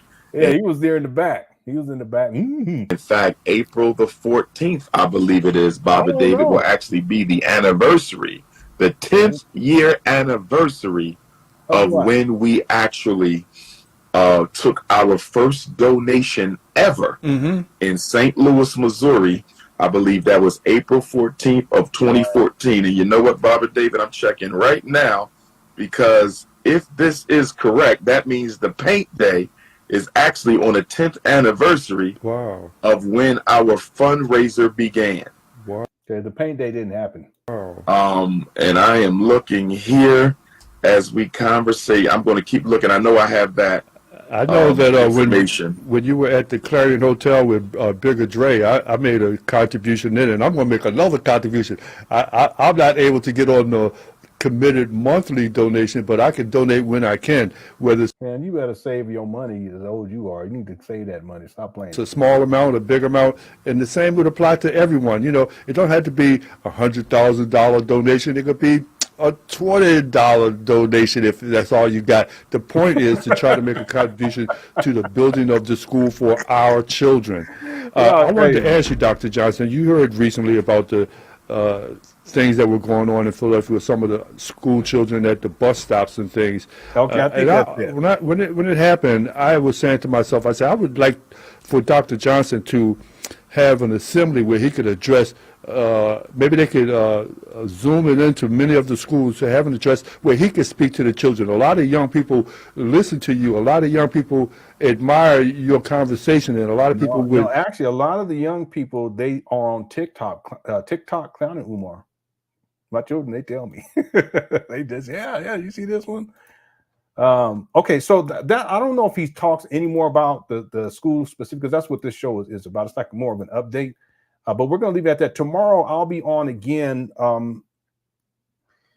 It'll be a shorter show. But I want to get to, specifically, we'll get to Umar's Africa trip. It's just a shorter video, but we'll get to that tomorrow.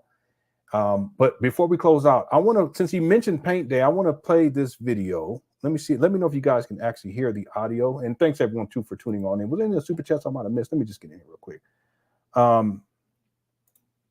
BBD, Bob D, Bobbity. Oh, I see what you're saying. Okay, Bibbity Bobbity. Okay, Sasha Love says I'm doing the Lunchables for Big Funky Baby Shower.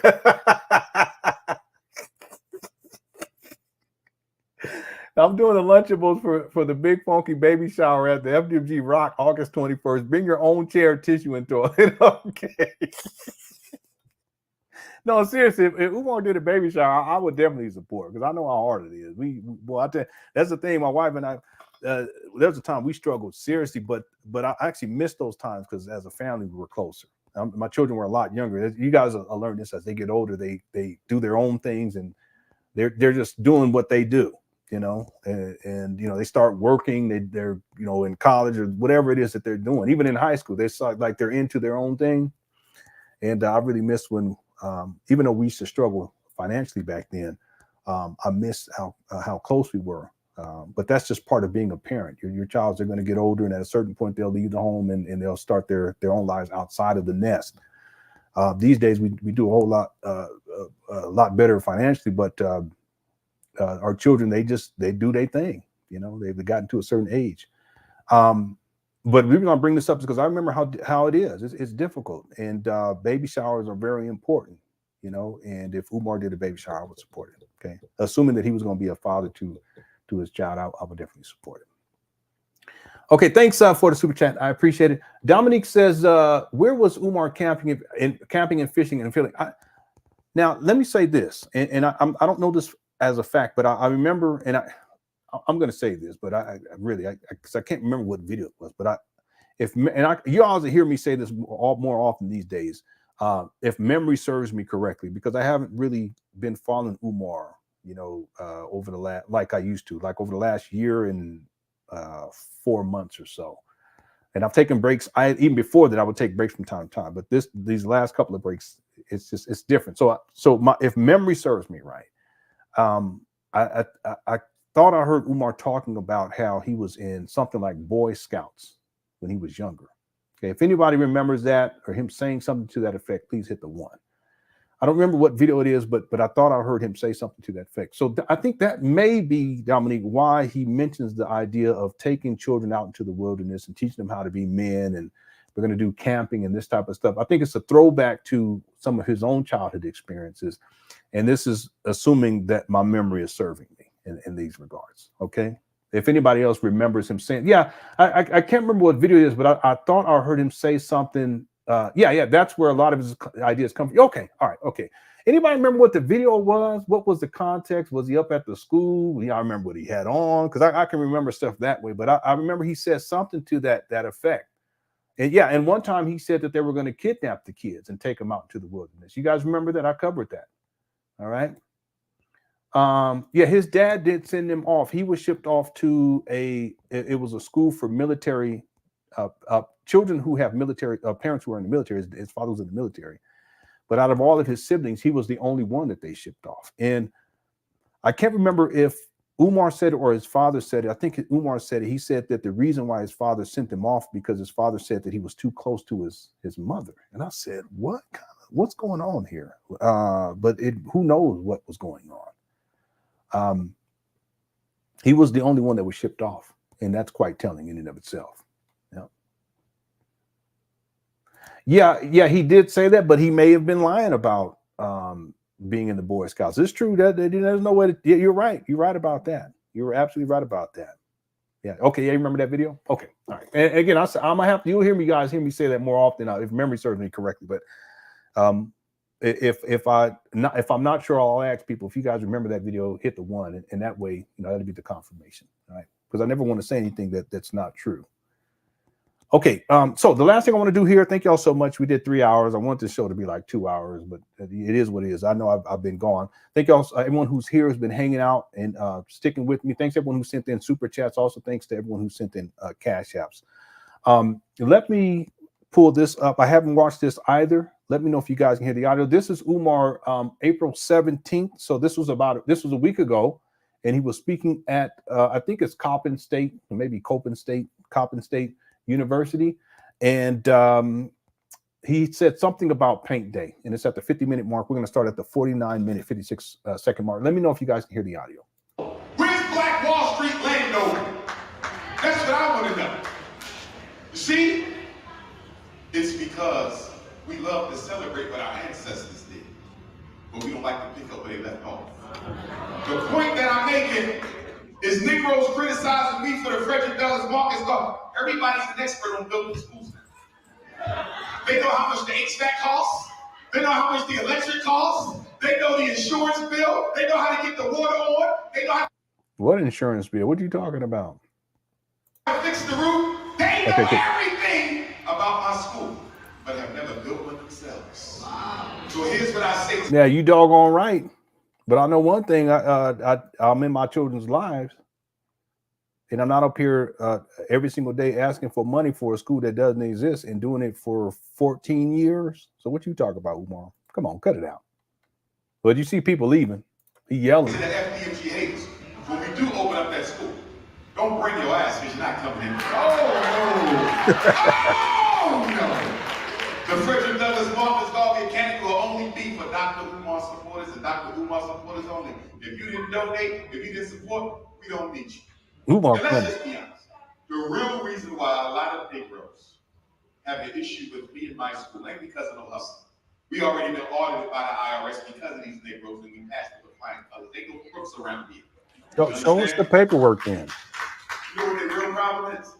Once the school gets up, all of you are going to raise your expectations for all these other so-called Negro leaders and organizers. Can y'all hear this? It's kind of low. See, they want me to fail, so we don't expect more from them. Because they say, wait a minute, Dr. Umar is more popular than all y'all put together.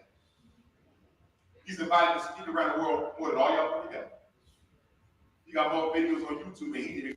Okay, Umar usually goes into this routine. He has more videos on YouTube. I'm the most requested, this type of thing, when his back is up against the wall. In other words, he can't explain why the school is not open, so he blames it on his critics. And then he justifies his position by saying, yeah, but, you know, I'm more popular than them. And I have this, and I have this. I have 6 degrees. I have, you know, this type of thing. He did this on the Roland Martin show. He does it whenever his back is up against the wall. He knows that the school is not happening. He knows it, and he knows that it's over with. He got a YouTube page of his own, and all y'all put together. He's the king of TikTok, king of Twitter, king of Instagram. He look better than all y'all put together. You hear him talking crazy? You talk crazy, man. You look better than all y'all put together. Umar, cut it down. We just saw a video. You look like you just rolled out of bed. You was turning that heat down for 5, 6, 7 straight days. What are you talking about? Anyway. Yeah, he's doing too much. Let me speak my speech. He's funny. And Dr. Umar built the school from nothing. What excuse you got? Okay, listen, he didn't build anything. He purchased these abandoned buildings with other people's money. He spent $400,000, and as far as any progress is concerned, but there has to be close to $1.5 million that's unaccounted for at this point. That's not building the school. That's called a hustle. It's called a scam. Anyway. What excuse you got? See, I'm going to raise the bar when the school get open. So this is not a constructive criticism of why it's taking so long. Institutions take time. Yeah, I wonder if someone asked them something. That's why his back is up against the wall. If y'all don't mind, hold on one second. Lesbian sisters, I love you. We're going to get it together. Oh, here you go. A lot of our queens who date within their gender just need a real good relationship. See how people leaving? Because he talking crazy. I wonder what he's saying. Probably talking bad about the LGBTQ. And let's be honest to my beautiful lesbian sisters who I love so much. Stay with me. This is yeah. I want to be honest. You're talking to a therapist. I know this. Hey, Umar is not a therapist. You know why I'm not hard on my sisters who practice the lesbianism, although I disagree with you? It's because most of our women who go to lesbianism as a result of domestic and sexual abuse. They go to lesbianism because of how. Okay, that's not necessarily true, Umar. He's just saying that. I mean, it's 2024. This is a whole different time. Anyway, and I'm someone who's not well versed in the LGBTQ, but I do support LGBTQ.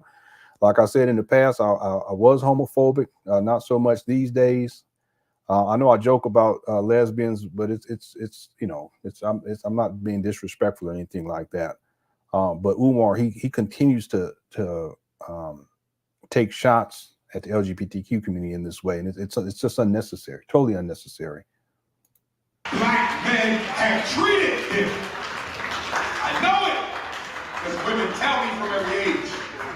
So do you know what that means, brothers? If we would treat our women the way they deserve to be treated, if we would respect black women the way black women deserve to be respected, we could do a lot to control that type of energy. Boy, this guy, he's reckless. He's so reckless. And meanwhile, he running through you black women, sexually exploiting you black women. He's not committed to a black woman, and talk about we need to treat them right. Umar he can't get a woman, can't keep one. He's the problem. He got baby mamas out here living a sexy, promiscuous lifestyle, and he got the nerve to try to flip it on you black men like it's all your fault, and that somehow if you treat black women better, then there wouldn't be a quote-unquote lesbian problem. First of all, it's not a problem. It's just a reality. Second of all, Umar, you are the problem because you're doing the same things that you say black men shouldn't do. That is so-called causing black women to become this guy, he's so reckless. Down to our daughters. In other words, a lot of our queens who date within their gender just need a real good relationship. See the people leaving? Boy, this guy, he's with a strong heterosexual black man. And what? Boy, he gonna take it there. You get the See? I'm a real man, spiritually, psychologically, in all ways. No, you just talking sex. Come on. He will shock you right on back to your original African self. Oh, yeah! And these are just students. They don't know no better. They're just young people. He's dangerous, and it's just so unfortunate. Consciousness over the books. Politics over the movement. Revolution over the romance. And institutions over the intimacy. Lesbian sisters, I love you. We want to get it together. Yeah, he is. FDMG, listen, y'all. Frederick Douglass, Marcus Garvey. Okay, here we go. Don't you find it interesting that a black community that builds almost no important institutions for itself? We don't have no black Wall Street in America. Nowhere you go in this country can you find an independent black bank, independent black school, independent black hospital, independent black supermarket. Supermarket to feed the people, bank to invest in the people, school to teach the people, hospital to save. I'm keynoting Black Wall Street in Tulsa, Oklahoma next month. And we've been celebrating Tulsa for 103 years.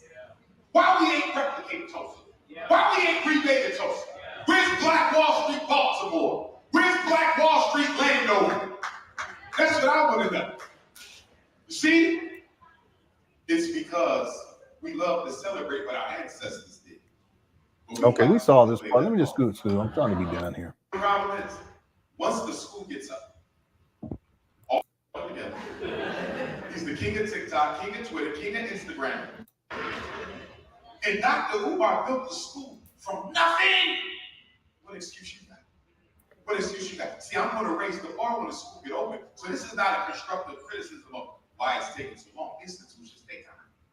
What this really is about, we need him to fail. Because if he wins, we will all have to bow down and say, oh yes, he's without question the notorious orange. Black power. Umar, funny. So what about the point there? Okay,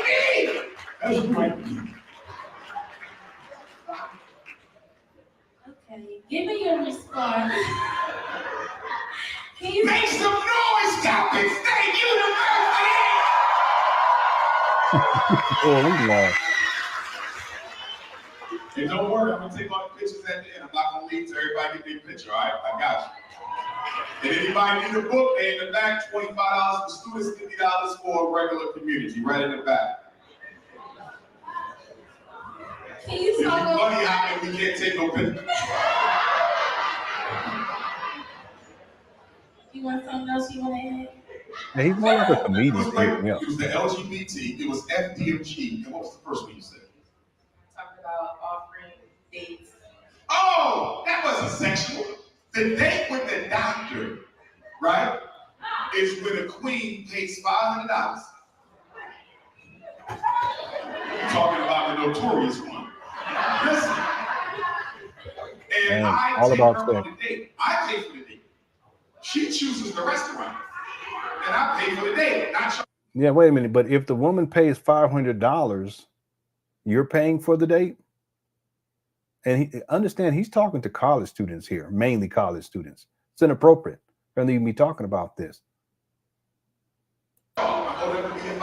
Relax. Young brothers, handle that. Listen. Yeah, it is done. And we go on a date. And guess what? I've had several of them. It ain't about sex. We sit there, we do consultation, they ask about their kids, they give me ideas for the school.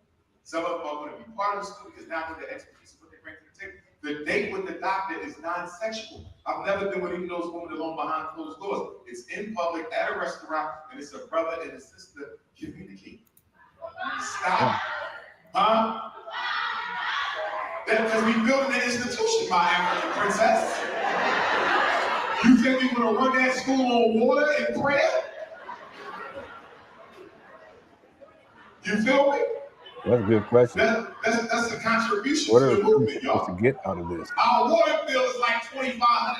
I don't think y'all understand how much money we pay. We're about to paint the school on May 11th and May 12th. Okay, here we go. Just to paint the inside of the school. And by the way, if any of you ever donated to the school, or if you will donate to the school, you can come and paint with us on paint day 9 Yeah, I know, at Avis, but that's what I'm saying. It's thoroughly inappropriate. You know, no one. Umar's what, almost 50. He's 49, right? He's 49. For him to be talking like this, I don't get it. It's just highly inappropriate. And these are, even though these young ladies, see, because the way I look at it, they're just babies. My wife and I, we were at Walmart the other day, and this is just how I am.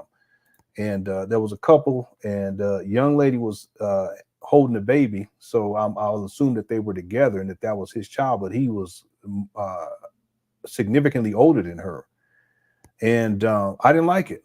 I mean, it's none of my business, and they could be in a wonderful relationship, but just the optics of it right away, I'm going into the fatherhood mode. You know, I didn't like it, and I said, we walked past, and yeah, that was a cute baby, and I was like, yeah, and he way older than her. She said, yeah, he did seem like. I said, and she was probably she looked like she was maybe 20, 21, and she said, yeah, probably about 21, somewhere around there. Okay, now it's none of my business per se, and I told her, I said to my wife, I said, was she just a baby? See, when you get older, you get old like me, you see the young ladies like that, and they're just babies. And really, they are. They're just babies. They're just because they 18 or 19, 20, 21, 22, 23, 24, 25, 26. Now, when you start getting into the mid-30s, okay, you're not a baby anymore.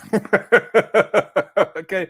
But for Umar to be talking like this, and he's almost 50, and he's in a room of young ladies who are between 18 and 21, 22-ish, it's inappropriate.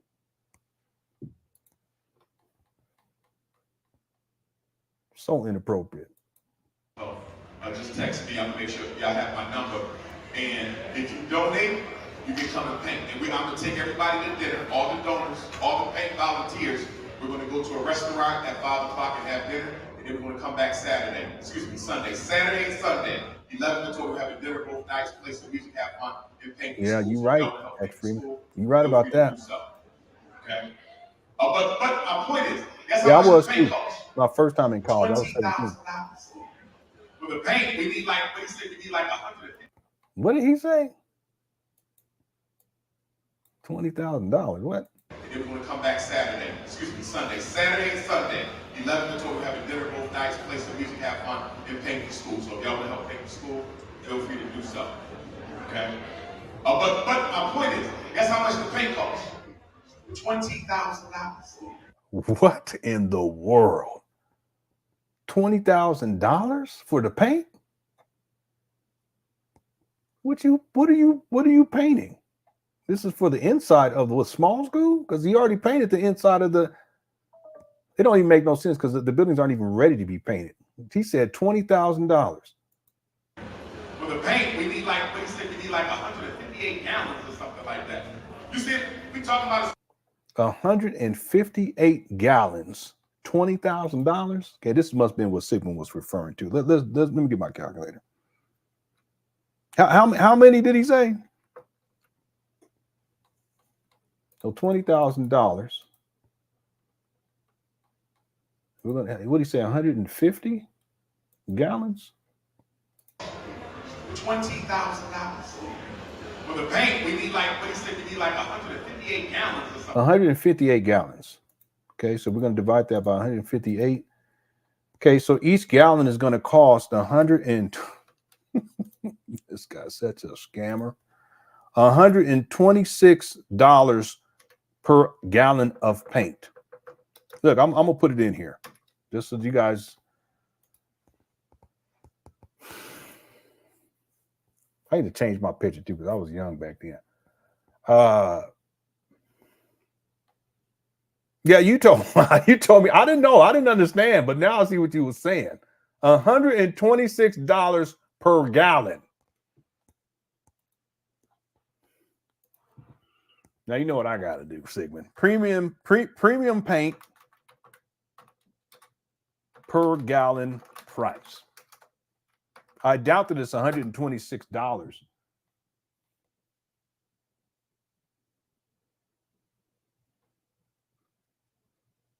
$31. They do have 5 gallon 5-gallon buckets, but he said per gallon. They got 5-gallon bucket. Well, that's stucco. Okay, hold on. I'm sorry. It don't make no sense because you know Umar ain't gonna be spending to get premium paint anyway. So I don't know what I'm doing. The thing is that when he painted the last time, he used old paint from the Moyer Academy. They got gallons for $31. You can get some as cheap as $28 per gallon. What is he talking about? Where does he come up with $126 for 1 gallon? Right? That's what he said. $52. 49, 33, 36, 23, premium 1998. This guy, 1 gallon medium-based eggshell enamel interior stain blocking paint and primer. So this is paint and primer, $62. $25. I would say then on average, what, $26, $27, but Umar says $126. I mean, this guy, he will come up with anything. This is from Home Depot too, by the way. Y'all can look it up for yourself. I could pull it up, but that y'all trust me on that.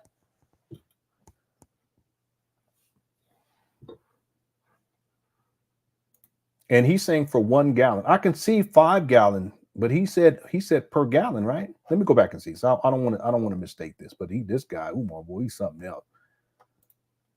And then we're gonna be done. Let me just look at this one more time because maybe he said 5 gallons. There we go. And if you donate, you can come and paint. And I'm gonna take everybody to dinner, all the donors, all the paint volunteers. We're gonna go to a restaurant at 5 o'clock and have dinner. And then we're gonna come back Sunday. Saturday and Sunday. 11 until we have a dinner, both nice place that we can have fun. Okay. So if y'all want to help paint the school, feel free to do so. Okay.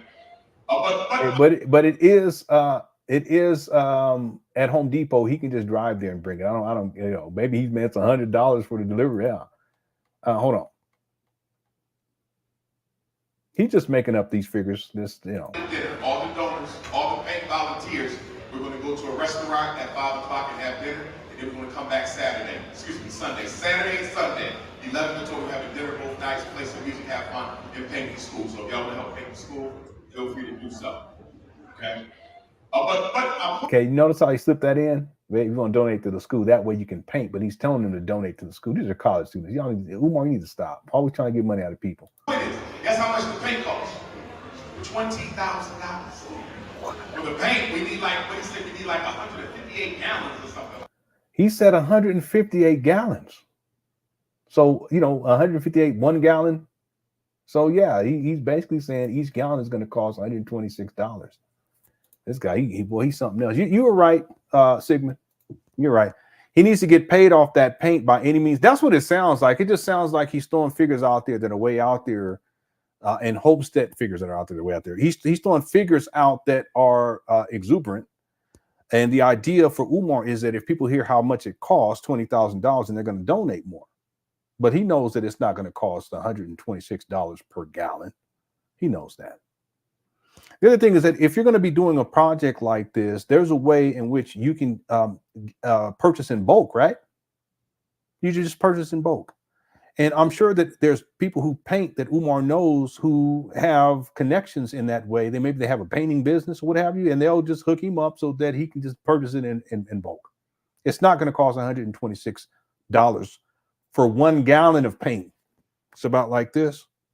That's crazy. So you're absolutely right. When you sent me that, I didn't understand it all the way. I just was like, okay, but we'll look at it. But you're absolutely right. It comes out to roughly $126 per gallon.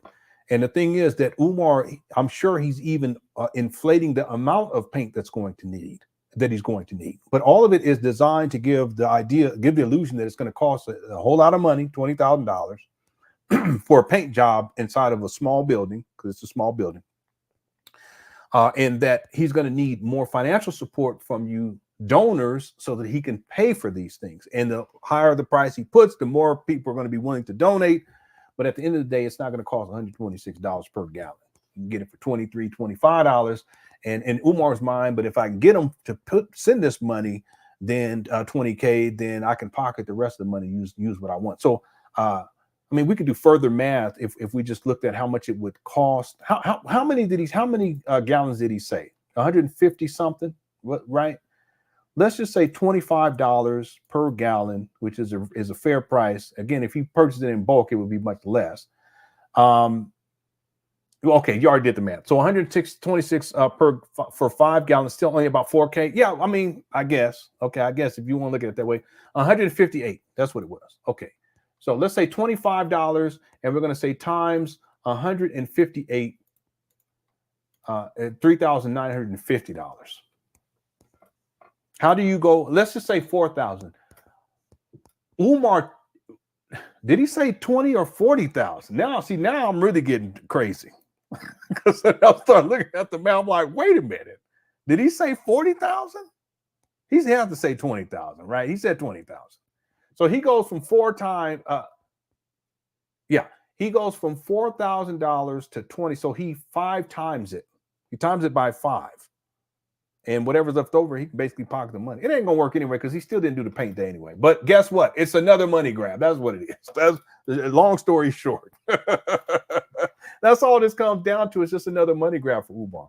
Then he tells people to donate so that they can actually do the paint day, but he never has the paint day. Even though back in last year he said he was gonna do the paint day and that people have to donate in order to do it. But you see the game? It's a money grab. People who want to go and help, they have to donate even more. And people who never donated, they have to donate for a paint day that still hasn't happened. Meanwhile, Umar still has the money coming in. This guy, he's something else. He's something else. And the math ain't math. What's up, money? I was going to throw up a gang sign when I saw it. I ain't going to lie. In my mind, I was going to throw it up. You know, I'm wilding out. When I said I was going to throw something up, I said, let me stop. All right. Thank you so much, Money, for the super chat. Appreciate it, and Sigmund as well. Indeed, as always, we begin to wrap this up. I hope you guys enjoyed the show. I'll be more consistent doing videos on Umar, but also we're going to be starting. We will start a series on Jay Morrison next month at the beginning of the month, and there's other topics. And I'll also continue to do the Kick It Spot, and that's where we address different topics, and people have been enjoying that. Got some decent views on that too. I want to thank everyone for being patient with me. And I have a whole new setup downstairs. It's just we're waiting for some construction work to get completed. And I want to get to the point where on my days off, I can actually live stream during the day in my nice little area that I've set up down there. But in the meantime, I'll live stream from up here with you all. I hope you guys enjoyed the show. Okay, I think I got to everything that I want to get to today. Also want to thank our mods for handling the business as well today. Also want to thank everyone who sent in cash apps and PayPal. My cash app PayPal links are listed down below in the description of this video. All right. Okay. Thank you guys so much for tuning on in. And as we always do,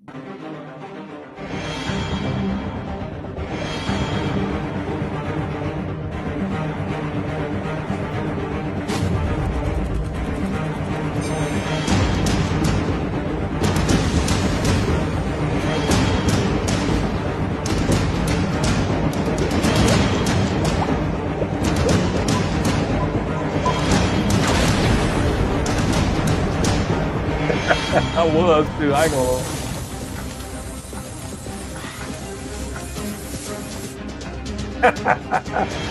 They were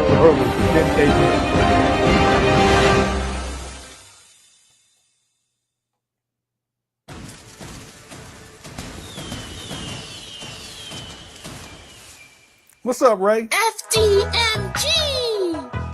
Mariposa. Good afternoon. My name is Dr. Umar Johnson. I am a certified school psychologist. Hi, Dr. Umar. I'm so happy that you're my principal. I love FDMG. Can you tell me about the school? We are going to make history. We are going to shock the world. We are going to transform the entire community, one black boy at a time. In this school, you don't have to worry about special education.